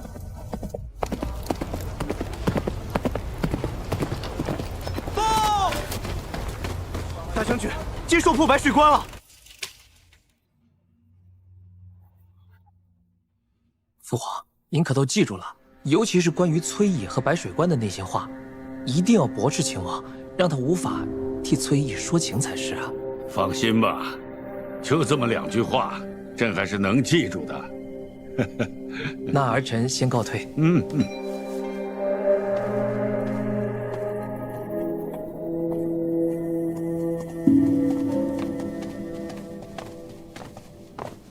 殿下到了。儿臣拜见父皇。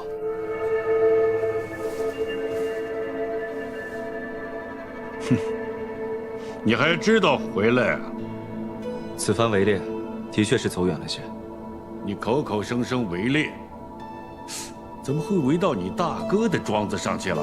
而且把你大哥庄子上的粮食都给抢了？儿臣正想问父皇，为何在朝中与百官言道，想要解除信王的禁足，这才幽禁没有多久便要放出来，如此徇私枉法，天下如何看待？别在这指手画脚，跟那些文官一个腔调，口口声声徇私枉法。到底我是皇帝还是你是皇帝呀？父皇不应该说这种话。别在这里教训朕。儿臣不敢。不敢？你敢的事可多了。哼！崔乙带兵离开了东都，听说他女儿刚刚回到了洛阳，带着不多的人留守。你既然回来了，就领着镇西军去收复洛阳吧。父皇，崔乙在北上迎击接硕，父皇却命我去攻洛阳。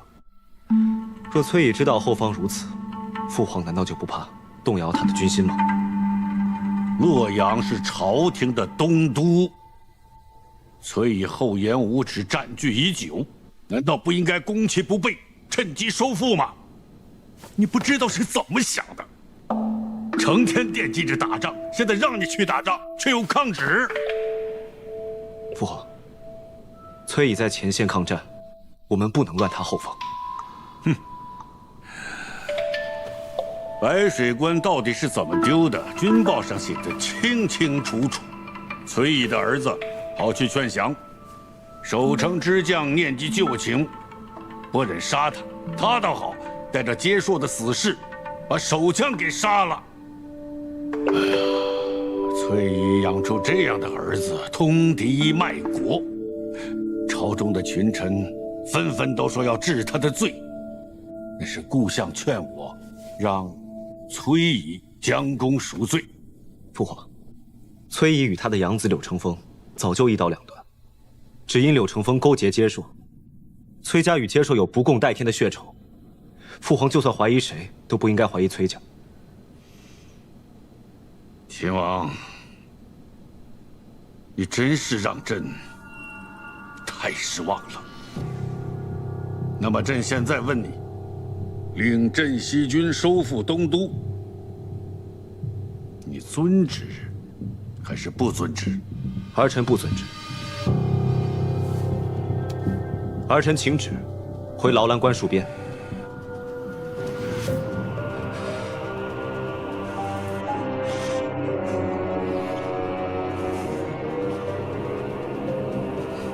镇西军暂交齐王代管，你就先回府，好好闭门思过去吧。是，儿臣告退。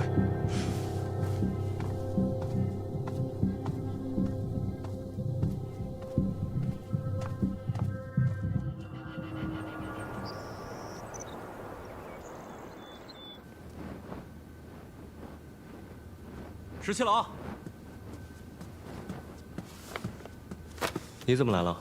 哎呀，别提了，今天在朝中，陛下将镇西军交给齐王代管，齐王命我和父亲即刻出京，父亲前往灵州，我前往毕州。齐王所为，是谋划已久。那日父皇想命我收复东都，言辞厉害。父皇说不出来那样的话，想必也是齐王叫他这么说的。他这么做，就是想将你身边的人一一调开，然后分化我们镇西军。我在这京中十分不快。自10几岁去了劳兰关，咱们就在一起。你也明白我心里，却在京都王府一点意思都没有，而皇宫更是没有意思。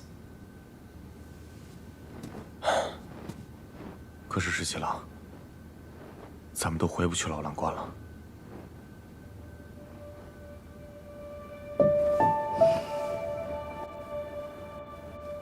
阿莹一心想让我明白，信王、齐王非可信之人，说天下不应该有这样的君主。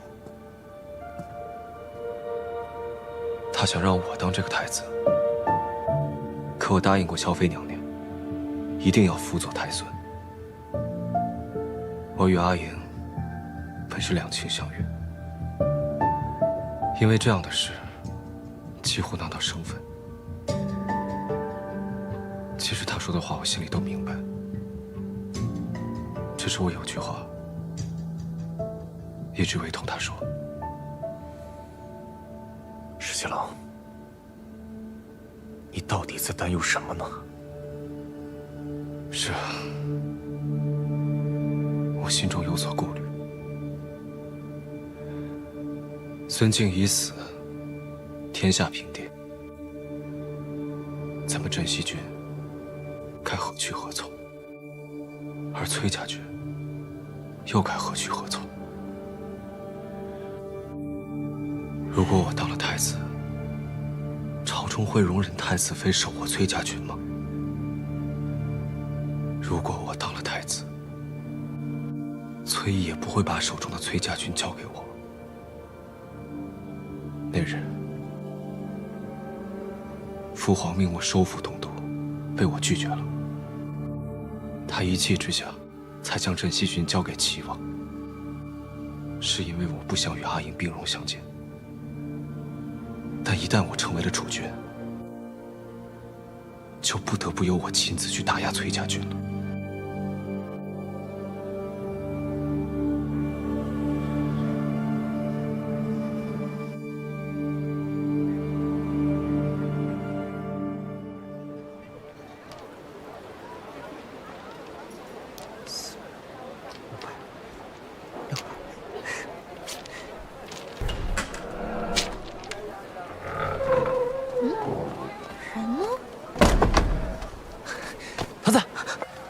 你吓死我了你！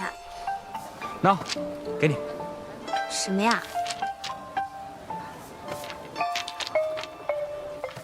这么多银钱啊？这都是我平日攒下来的。上一次匆匆忙忙，就忘记给你了。这么多银钱给我干嘛？你先替我拿着，等将来，将来干嘛让我替你拿着？将来？什么将来啊？听不懂。哎，桃子，你上回不都已经答应我了吗？这傻子，我逗你的呀，这么容易就上当，吓死我！好啦，这些银钱呢，我替你好好收着。以后啊，我的饷银也跟它放在一起，说不定之后我们可以买几亩田，或者这个铺子也好啊。好，你说什么就是什么。以后你可得当心啊，不能这么容易就被人骗了啊。好，那我们走吧，我带你逛逛西长京。走吧。哎，桃子啊，这边热闹。石七郎，石七郎，快起来，快起来！哎，起来啊！醒醒，醒醒，石七郎。怎么了？告诉你个好消息，崔小姐来了。什么？崔小姐到西长京来了，桃子也来了。耳朵现在去见桃子了。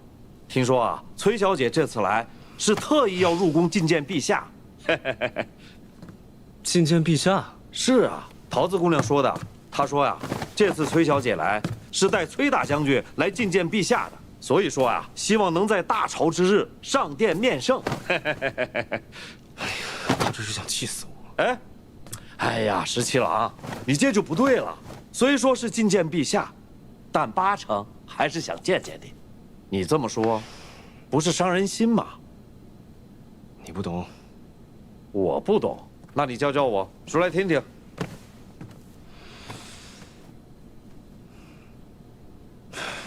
朝中忌惮崔家，议论纷纷，都像是煮沸的油锅子，但凡沾点水星子都得炸。他还来火上浇油。再说了，他说代表崔大将军觐见陛下，匪夷所思。大将军不奉诏都不能擅自入见，更何况他还是大将军的女儿，怎么能上朝堂呢？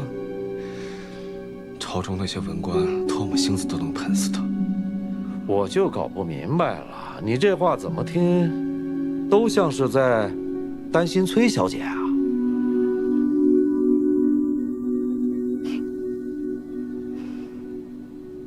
他主意大着呢，我为什么要担心他？那人家都来了，要不要先去见见他？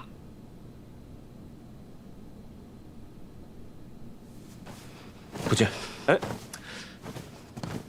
真的不见？行，不去，不去，真不去。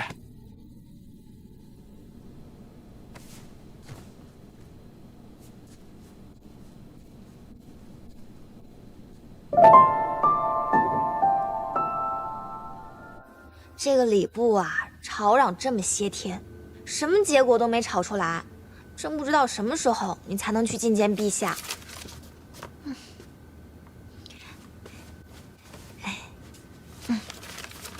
小姐，你想不想去见秦王？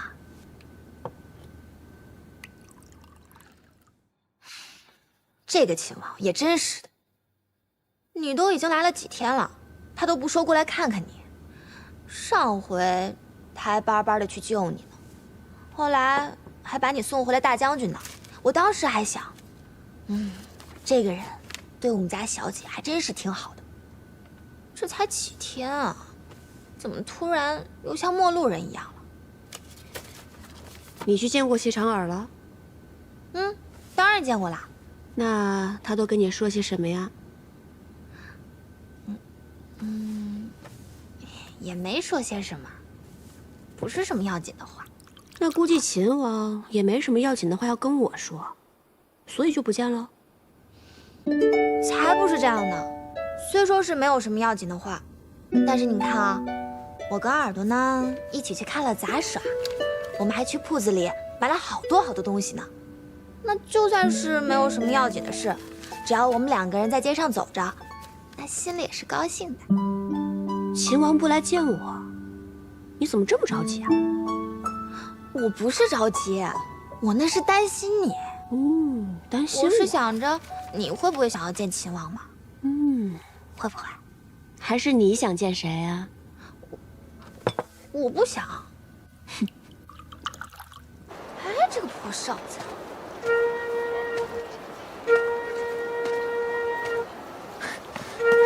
桃子，这么久才来，慢死了。今天十七郎在丰英楼请大伙喝酒，我听到哨子就赶过来了，但是太远了，所以才晚。你说，秦王在丰英楼请你们喝酒？是啊。那他有没有说要来见我们家小姐？没有。哎，这个人怎么回事？他有功夫请你们喝酒，那说明他不忙嘛。他不忙，为什么不来见我们家小姐？这个老鲍也问他了，但十七郎那会儿就跟没听到似的。这两个冤家，怎么又闹上别扭了？是啊，你看上次救完崔小姐以后，他们俩回来路上感觉还挺好的，一路上既没有吵架，也没有打架，感觉客客气气的。你个傻东西，知道什么呀？这既不吵架，也不打架，那才麻烦呢。不行，咱们得好好想个法子。你想什么法子？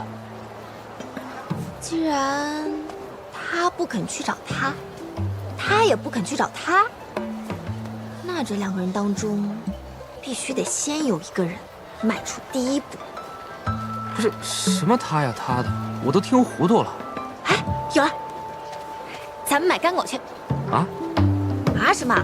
走，买干果去。哎呀，走了走了走了，快点！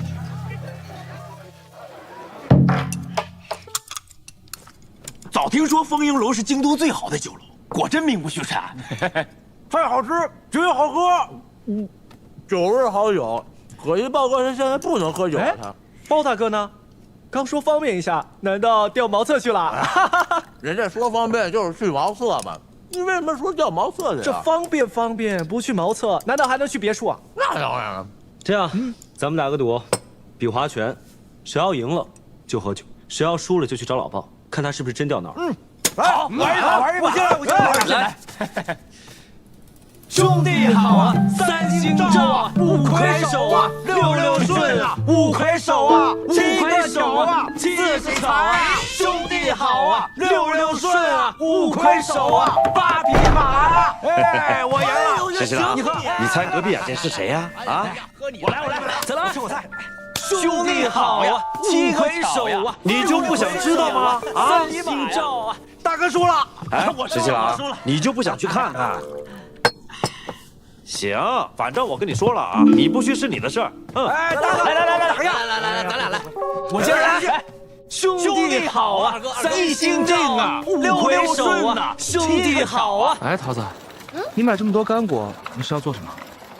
小姐喜欢吃这个，我打算用这个干果感动她。哎，老鲍，桃子可是千叮咛万嘱咐，你这1年半载不能喝酒，放下。不喝就不喝嘛。哎呀，豹哥，来点你的花生米。有啊，对呀，豹哥，花生米有啊，这不是？哎，拿着，来吃。啥呀这？哎，石七郎，你俩，这老鲍太抠了吧？太抠门了，是不是你们？这酒确实有些上头，我出去方便方便。石七郎，你慢点，咱们继续。来，6个6啊，兄弟好啊，6顺啊！过来！哎，买定离手啊！咱们就赌，石七郎去还是不去啊？下注吧！我觉得呀，他肯定去。好，压10文，去10文啊！还有谁？我全压，他不去，他必须去。好，20文，20文不去。好，不去，一言为定，愿赌服输。愿赌服输。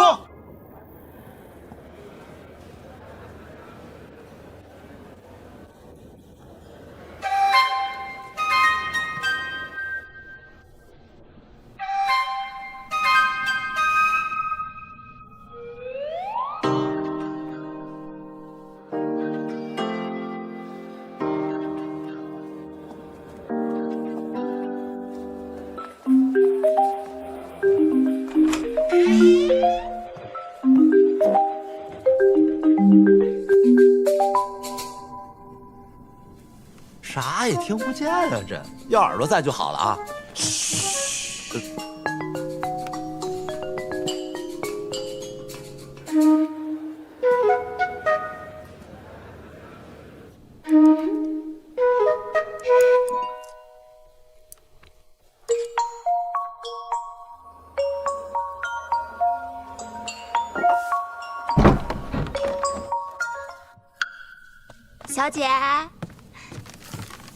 小姐，秦王特意买了你爱吃的干果，让我拿过来的，是吗？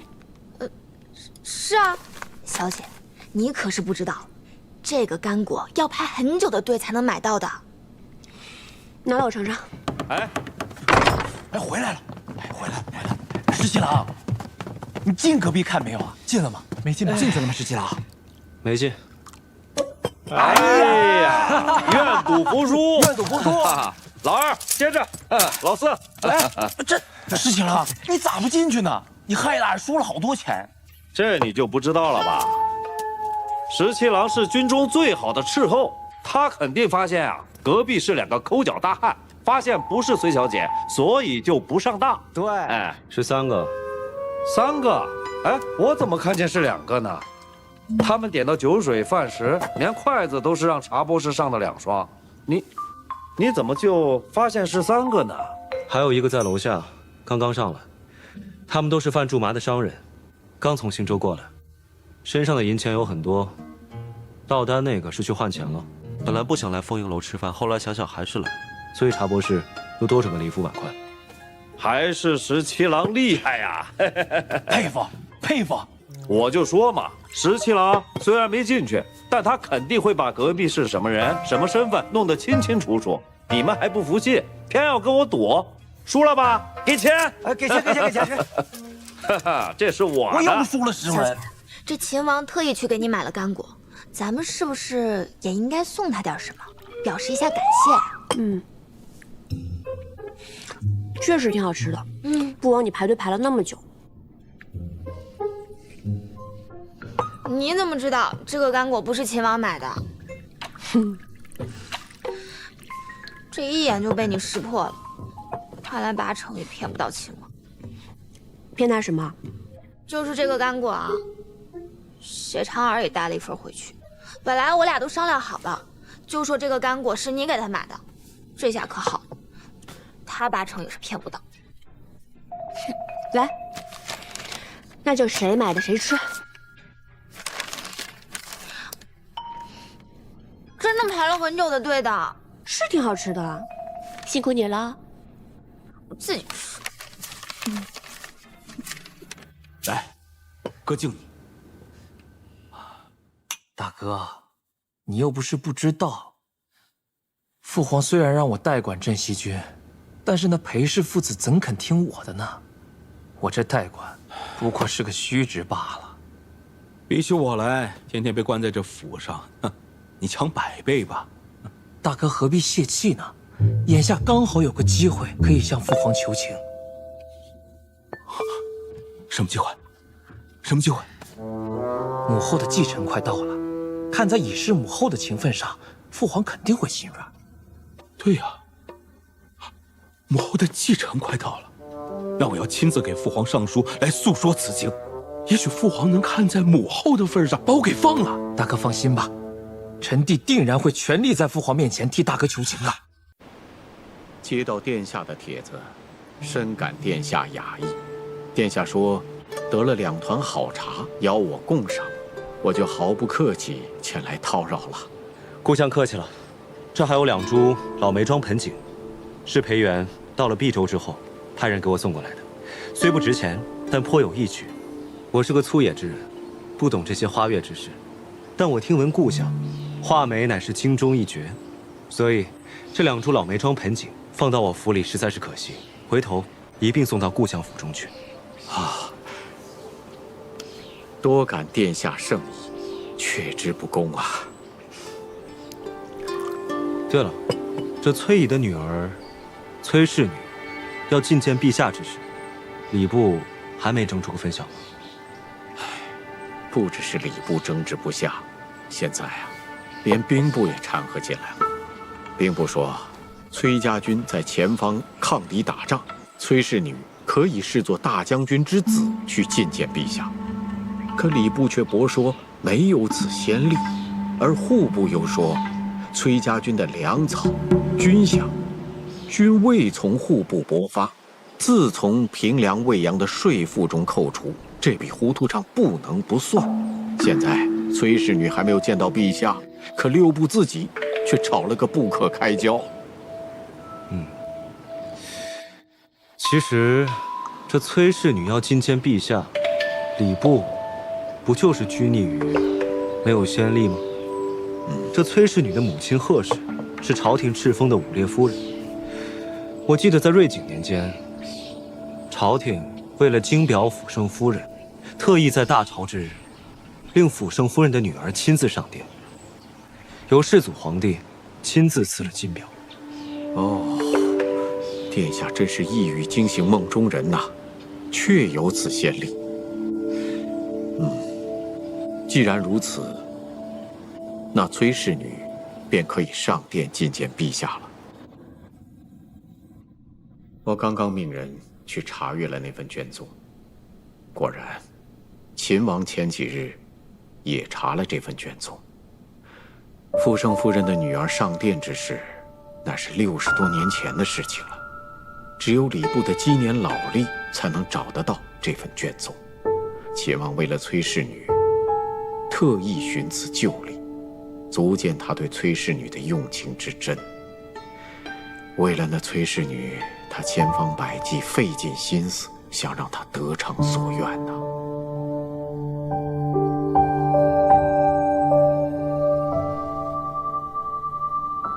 王儿，你是个聪明的孩子。倘若你的对手是崔氏女，为父觉得你颇可一试。但若你的对手不是崔氏女，而是秦王对那崔氏女的一腔真情，那你觉得你还有几分胜算呢？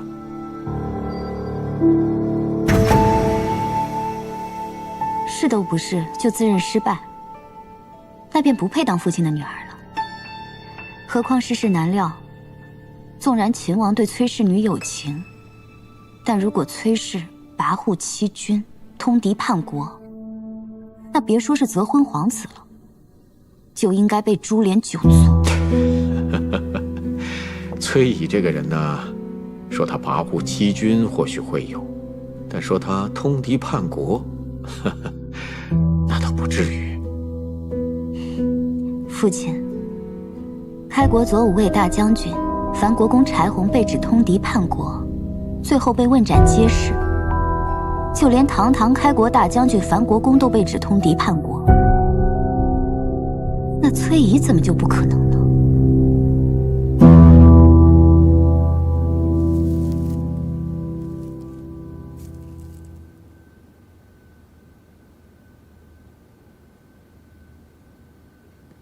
小姐，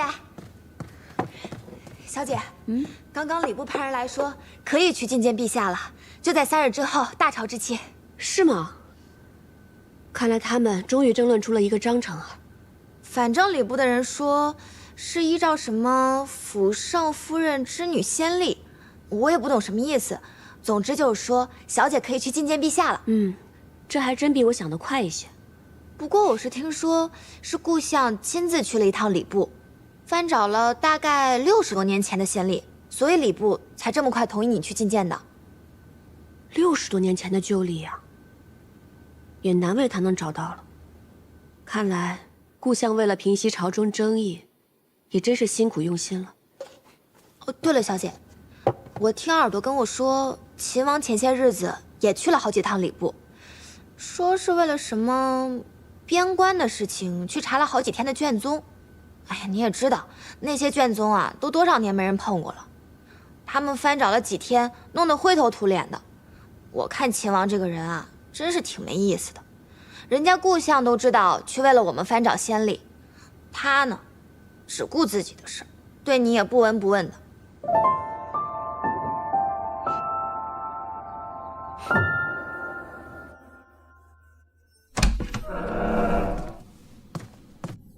哎，你今天怎么穿成这样啊？上朝啊？你都多久没上朝了？我记得你是3天打鱼2天晒网，还经常偷懒，装病不愿意去。今天是哪阵风把你吹起来，忽然想上朝了？今天天气好，就去上个朝了。天气好？哎，别忘了下朝回来给兄弟们带着鹌鹑下酒啊！传平凉大将军、魏阳大将军、朔州道行军大总管、左威卫大将军崔乙之女崔琳上殿。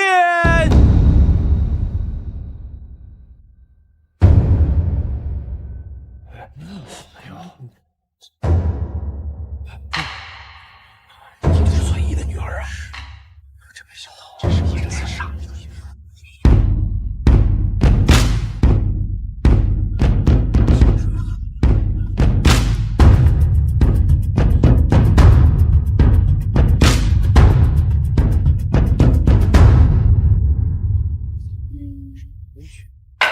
臣女崔琳参见陛下。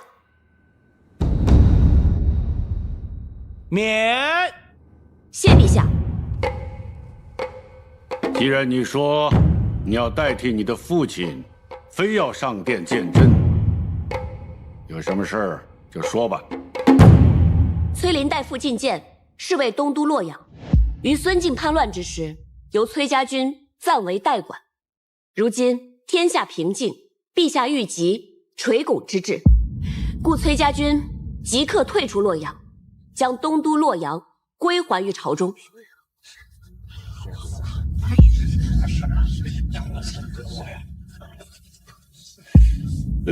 你是说要将东都洛阳还给朕？是，洛阳是国朝的东都，自然也是陛下的东都。崔家军不过是代管而已。如今叛乱已平，崔家军当然应该退出洛阳，将东都归还于朝。好，很好。哎呀，原来你上殿是为了说这件事，早说嘛！好，哎呀，朕就喜欢你这么爽快的孩子。哎呀，这样跟皇后说，让她好好设宴，好好的款待你。谢陛下。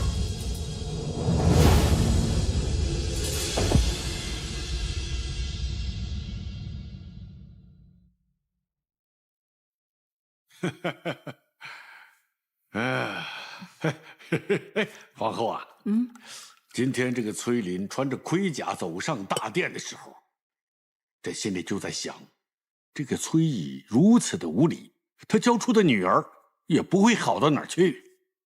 可是没想到，崔林一开口就说要将东都洛阳还给朝廷。恭喜陛下，不费一兵一卒，便收回了东都。吴国师说过了，朕是真龙天命，天命所归，当然是福运绵绵。适才陛下说要设宴款待崔小姐，不知要如何办的才好？办得热闹一些，多叫一些大家闺秀，啊，让这个崔林看看，京中真正的大家闺秀都是什么样的，也好压一压她的气焰。是。崔家军如今在朔州作战，朝廷对其猜忌不断。崔林呢，代父入朝，将东都洛阳还于朝廷。这步棋大开大合，果断干脆。这崔乙行事果然是老辣呀，不愧是沙场宿将。以婉娘对崔氏女的了解，倒觉得或许是崔林向他的父亲建议，才会有今日此举。那这个崔林倒是出乎我的意料啊。在父亲看来，朝中对于崔乙的猜忌，是完全打消了，还是暂时打消了？哼，自然是暂时打消。崔乙是平凉卫阳的大将军，手握重兵，朝廷怎么可能对他不忌惮？适才父亲提到皇后要宴请崔小姐，会请京中闺秀作陪，婉娘是有资格做这个陪客的吧？那是自然。那就让婉娘好好见识见识这位代父觐见的崔小姐。你不是已经颇为了解她了吗？此一时彼一时也。以前她在军中，现在她在庙堂。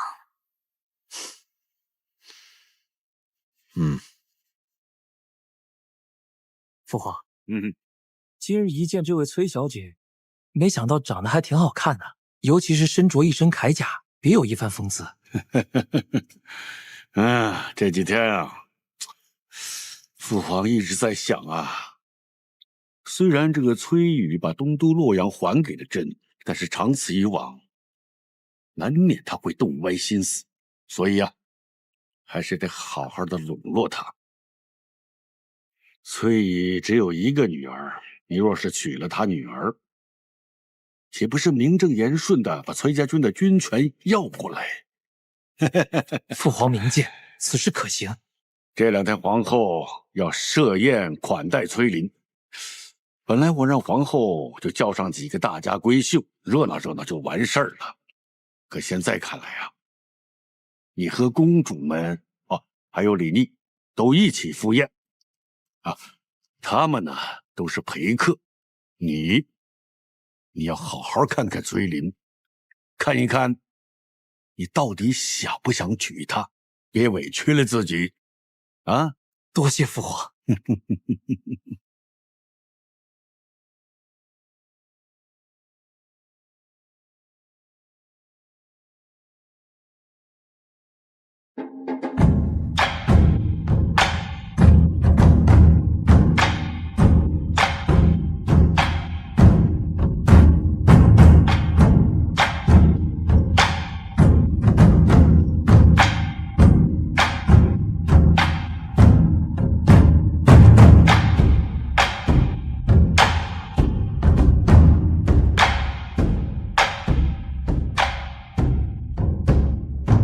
臣女崔琳拜见皇后娘娘。免礼免礼。前日崔小姐着甲上殿，据说英气勃勃，不让须眉。我正想着今日大约能见着一位女将军，没想到今日崔小姐做闺阁女儿装扮，却又这般仪态万方，窈窕动人。皇后娘娘过誉了。不必拘束，快入座吧。谢娘娘。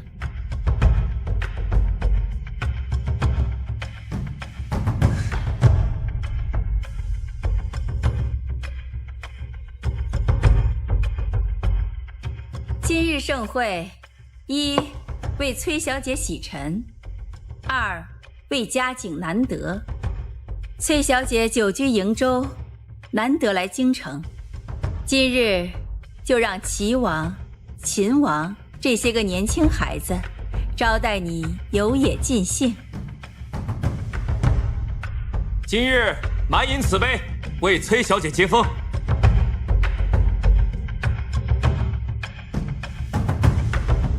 多谢皇后娘娘，多谢齐王殿下。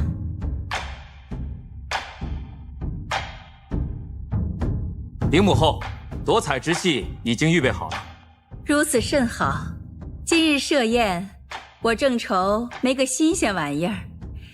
齐王特意从南边寻了个新鲜的杂耍班子，就让崔小姐和今日的诸位客人们都一起瞧个热闹。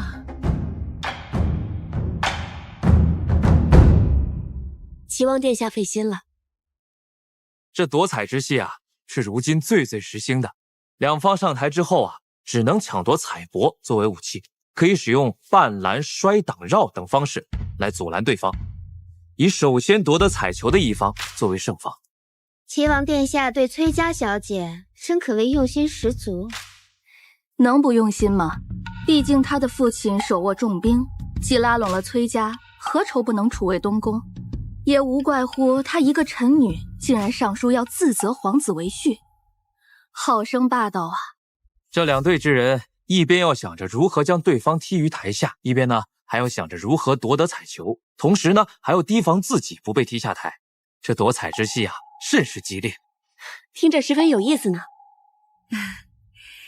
咱们就这么看着不够热闹，要不按照京中旧俗来博个彩头吧，不拘多少，好玩罢了。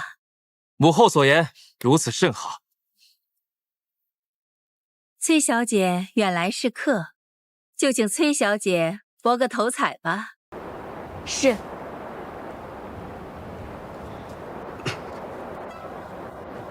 崔小姐看好哪一队，便可以压哪一队，将彩头置于金盘之上，就是压彩了。一会儿由崔小姐将彩帛置于台上，便算是开彩。齐王殿下看好哪一队呢？我看红队的人机敏灵巧，定是能旗开得胜。那我就压殿下看好的这一队。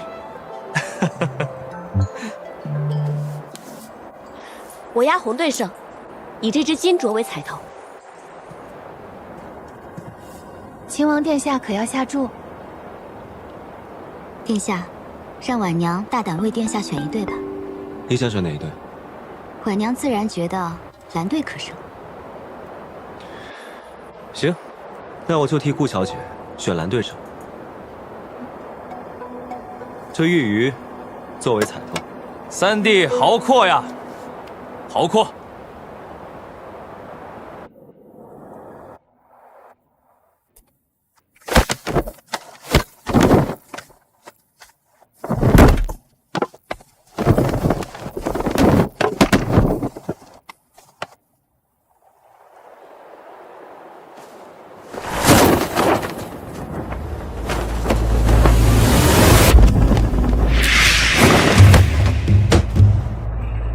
崔小姐，敬请观赏吧。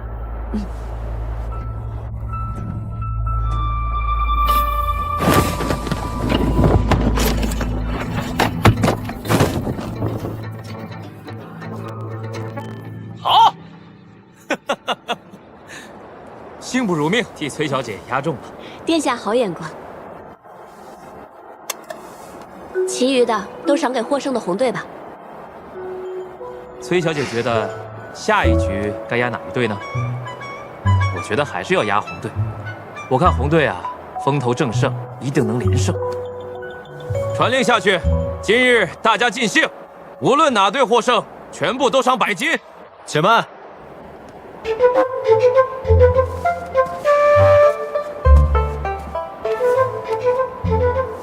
这次我要亲自上场。啊？二哥，平日里你不是最爱玩了吗？可愿意与我上场一试？这……齐王殿下，崔林愿意上场，跟殿下搭档，为之一搏。有崔小姐相助，定能拿下此局。可是三弟啊，我们是2人，你却是1人，对你不公平啊！不如你从这杂耍班子里再挑1人作为搭档，如何？不必了，我以1敌2即可。秦王殿下，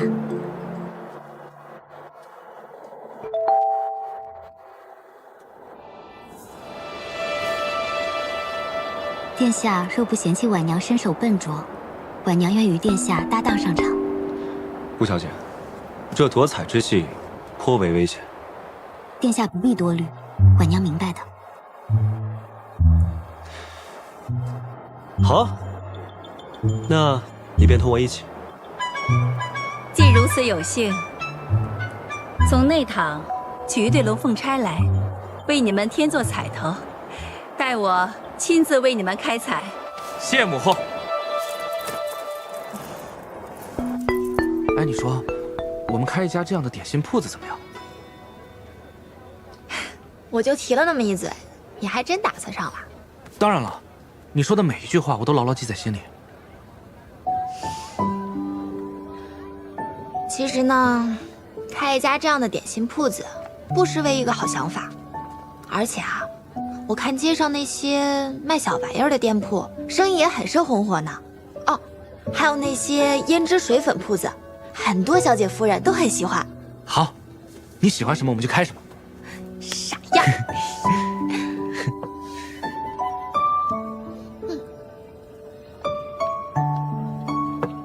今天皇后设宴，你说这宴会到底怎么样了呀？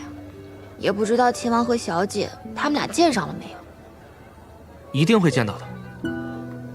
十七郎那么喜欢崔小姐，他一定会好好的哄崔小姐的。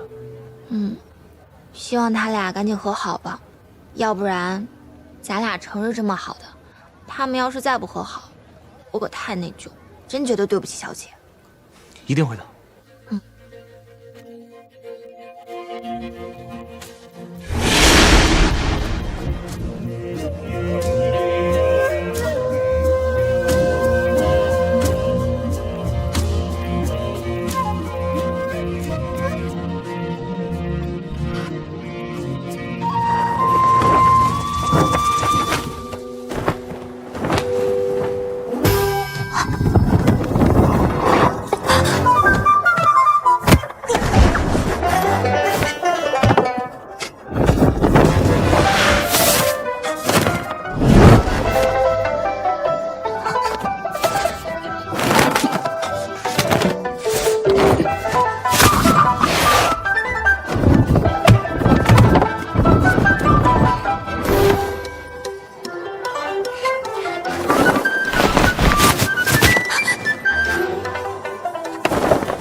秦王殿下忘记了，崔某本就是这样的人。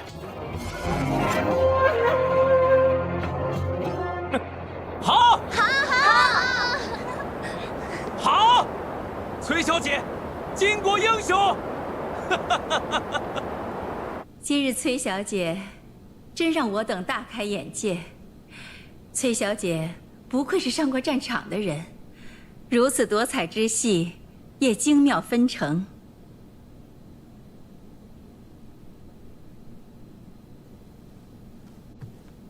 这是崔小姐的彩头。多谢皇后娘娘。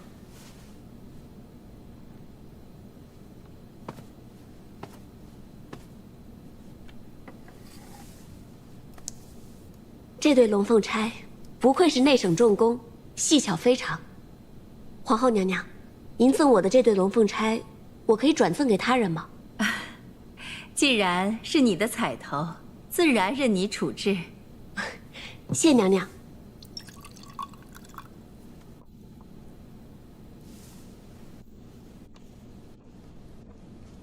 多承秦王殿下相让，娘娘赏的这只钗子，便聊表心意，转赠秦王。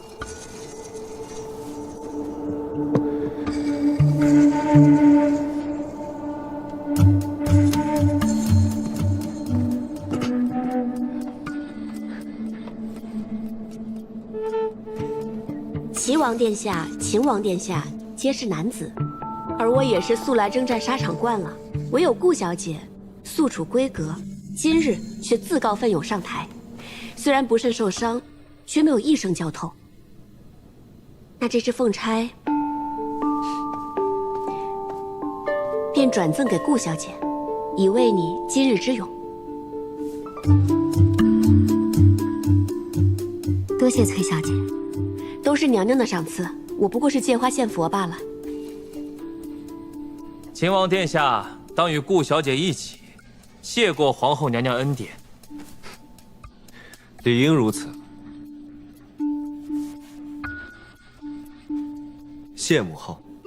谢皇后娘娘。不需多礼，你们都入座吧。是。好孩子，你快过来。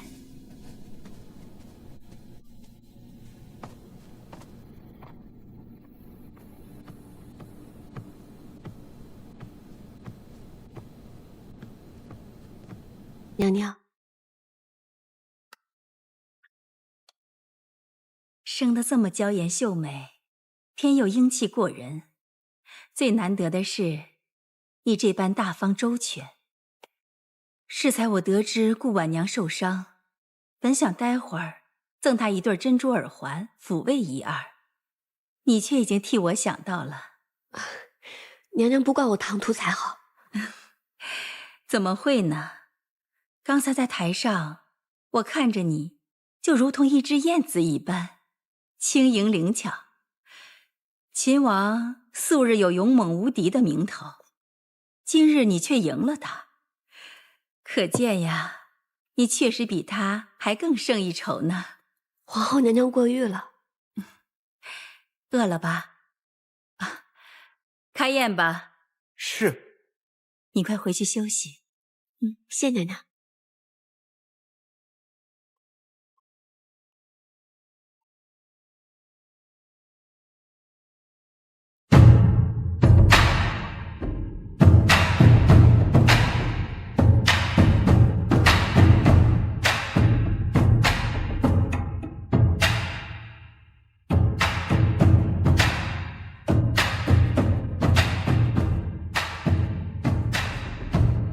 顾小姐，来，我敬你一杯。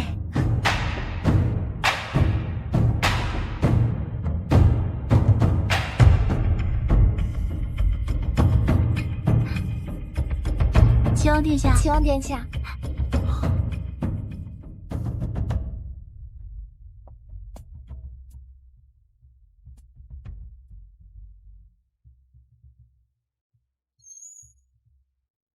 碧波万顷，秋高云淡。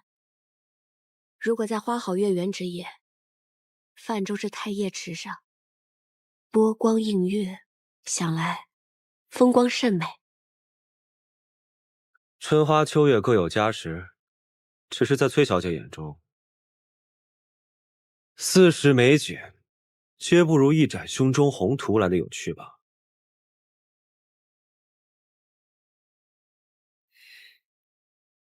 你心中恼恨我？人各有志，我何必恨你？我看你是生气的样子。既然说了，自然是有些不悦。恐怕你不是生气输了钱，而是生气我为什么亲你。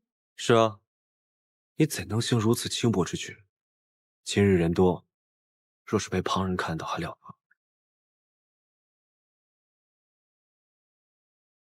那你会不会告诉别人？非君子所为，我自然不会告诉别人。谢谢你啊，我知道是你去礼部查阅了卷宗，找出从前成立，我才可以顺利入朝，去觐见陛下。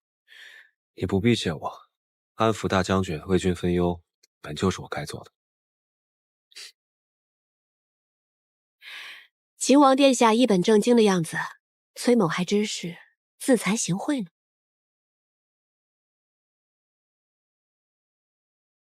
李来，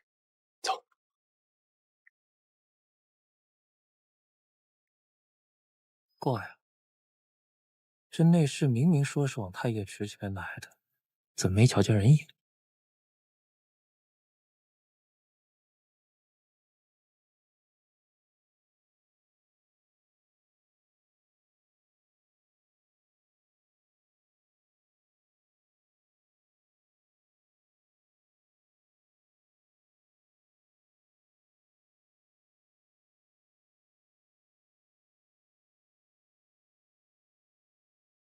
崔小姐，崔小姐，秦王殿下，此宴结束之后，我也要出宫去，正好送送崔小姐。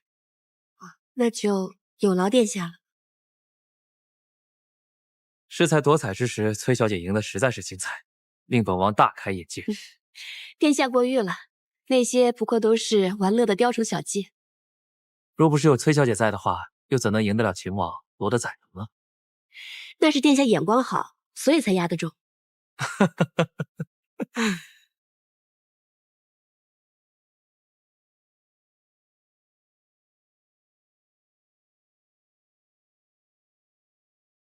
那不是崔小姐？殿下，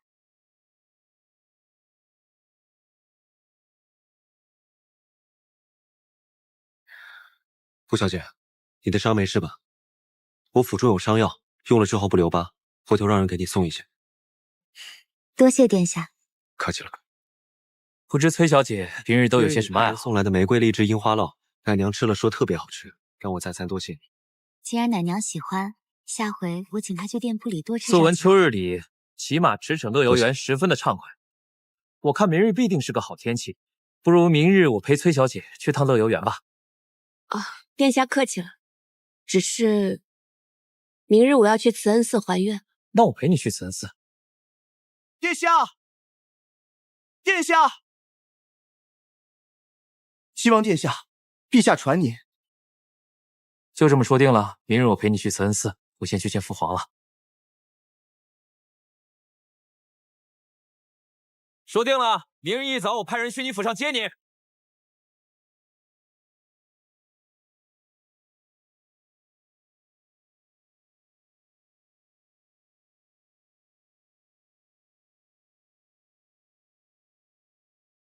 这位崔小姐真是太厉害了，居然把洛阳还给了朝廷。确实，东都与西长京近在咫尺，如今这个局面，他崔家若是再占着洛阳，恐怕只有百害而无一益呀。这难道不是那位崔大将军的主意？我认为，恐怕是崔林的主张。他入朝上殿，归还东都，那么，则皇子为婿之事，他恐怕八成能够称心如意呀。那这位崔小姐是想做太子妃？太子妃，人人都会觉得太子难为，可是谁有关心过太子妃的处境呢？再聪慧的人，到了东宫中，也得敛起羽翼，梳起锋芒。这位崔姑娘本性率真，她又是一个这么洒脱的人，若真的做了太子妃，那就太可惜了。娘娘，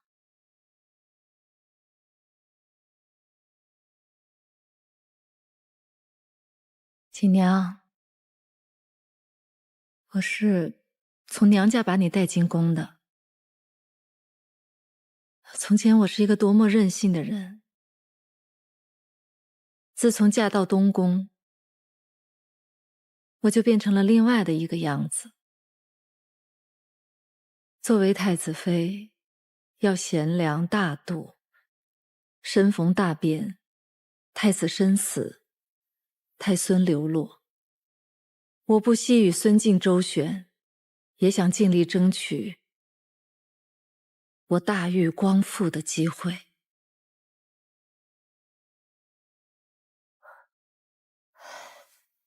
娘娘心里苦，奴婢都知道。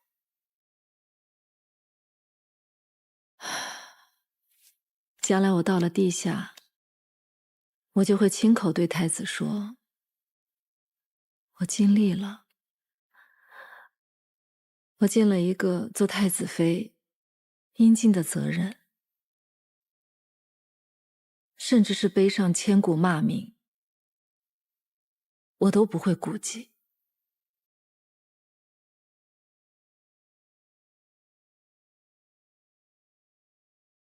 可是锦娘，我都不认得我自己了。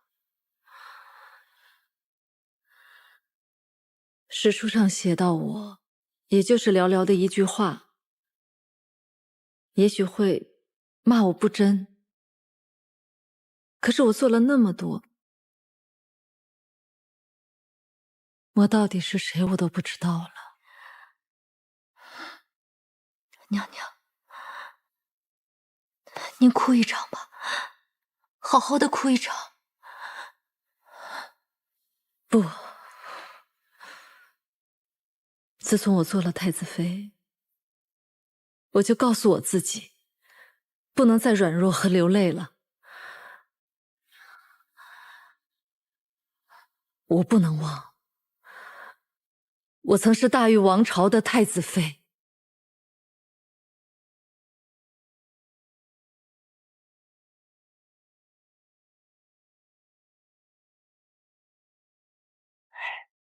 哎，昨天晚上大半夜啊，我又听见石七郎在院子里练剑呢，估计是一宿没睡。相思病嘛，睡不着那是应该的。不是，那崔小姐不是在西长京吗？在就不能害相思病吗？在都在了，相思什么呀？你不懂，你懂。你摸过女人的手吗你？那你懂？你摸过女人的手吗？我懂，你摸过，我懂，你摸过，我懂。行了，喝粥吧。石七郎，石七郎，你这么早去哪儿啊？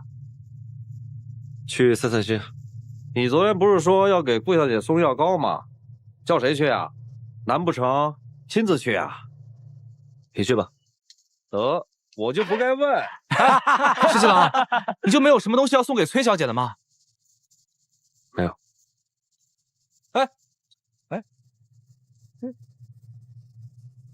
为什么他给顾小姐送东西，却不送东西给崔小姐呢？你问我，我问谁啊？哼，你不懂。来，过来吃点儿，快。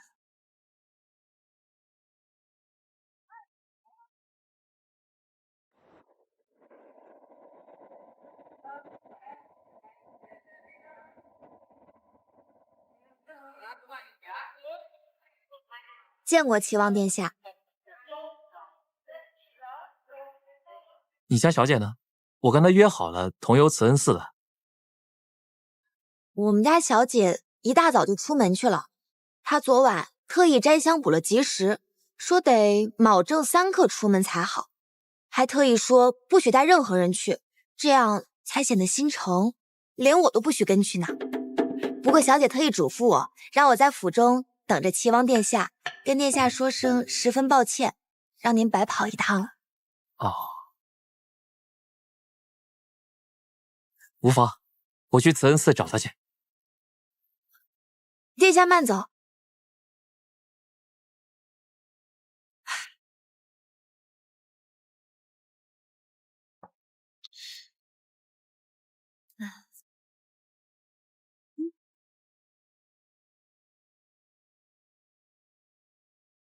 看着挺简单的，怎么就是编不好？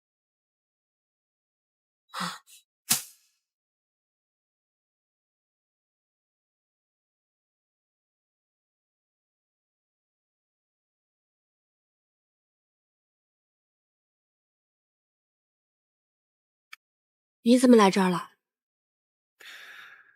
本想着出来走走，结果走到这儿，大概是不由自主吧。没想到在这里遇到你。我并不想去什么慈恩寺。我知道。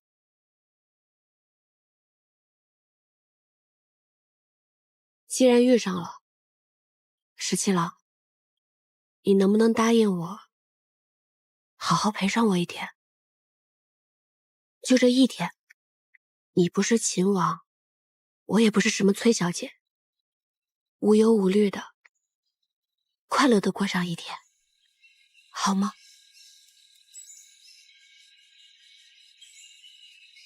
好，我答应你。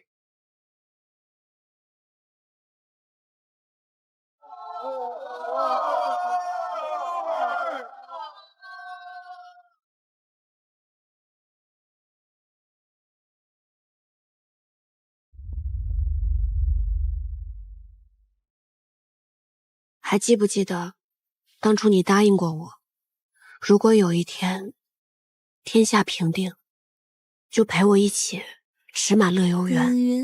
太阳，待到天下太平，你我并肩，同游乐游原。一言为定。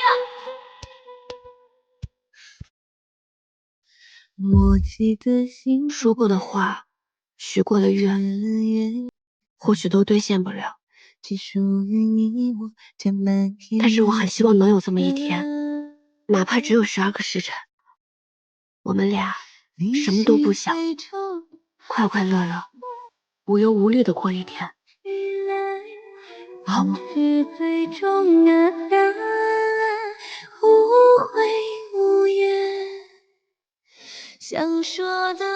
好，我答应。一圈一圈，你是唯一的誓言，云飘不雪。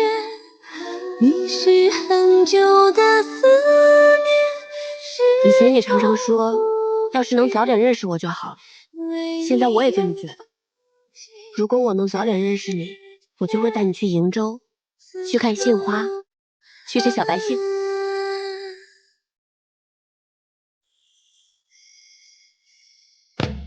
多远的距离，都有你的回忆。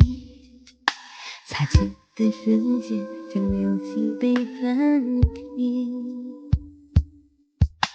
熟悉的声音。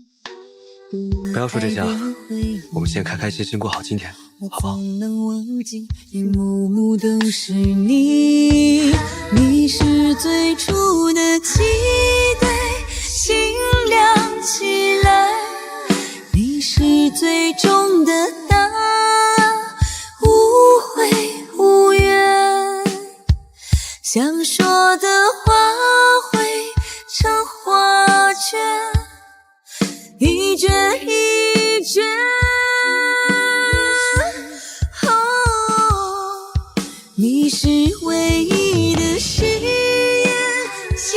重庆秋水长天，这里可真美啊！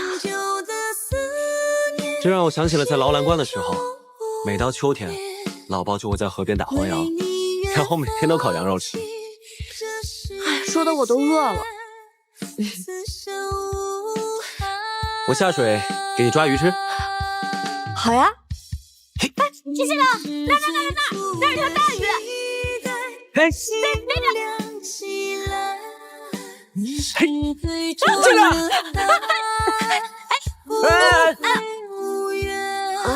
哎，没想到我们阿莹文能下笔千言，武能上阵杀敌，居然连条鱼都对付不了。没想到我们十七郎忙活了半天，好不容易抓条鱼，也没有好好的送到我手上。再来。哎，你后面，后面。心照不宣，你是永恒的誓言，不弃不变，历经千帆也不离散，天地为天。怎么样，好吃吗？十七郎连烤的鱼都这么好吃，真是不世之才。你这么一夸我，我就心惊胆战，我总觉得哪里又上当了。我这不是在夸你，我是在自夸呢。自夸？你看啊，我喜欢的十七郎是如此惊才绝艳，那我是不是眼光绝佳？是不是很厉害呢？你在我心里一直最好，也最厉害。这明明是在夸我，但是听起来好像你也是在自夸呢。那是自然，我喜欢的阿莹就是这样惊才绝艳，我明明也眼光绝佳，十分厉害呀。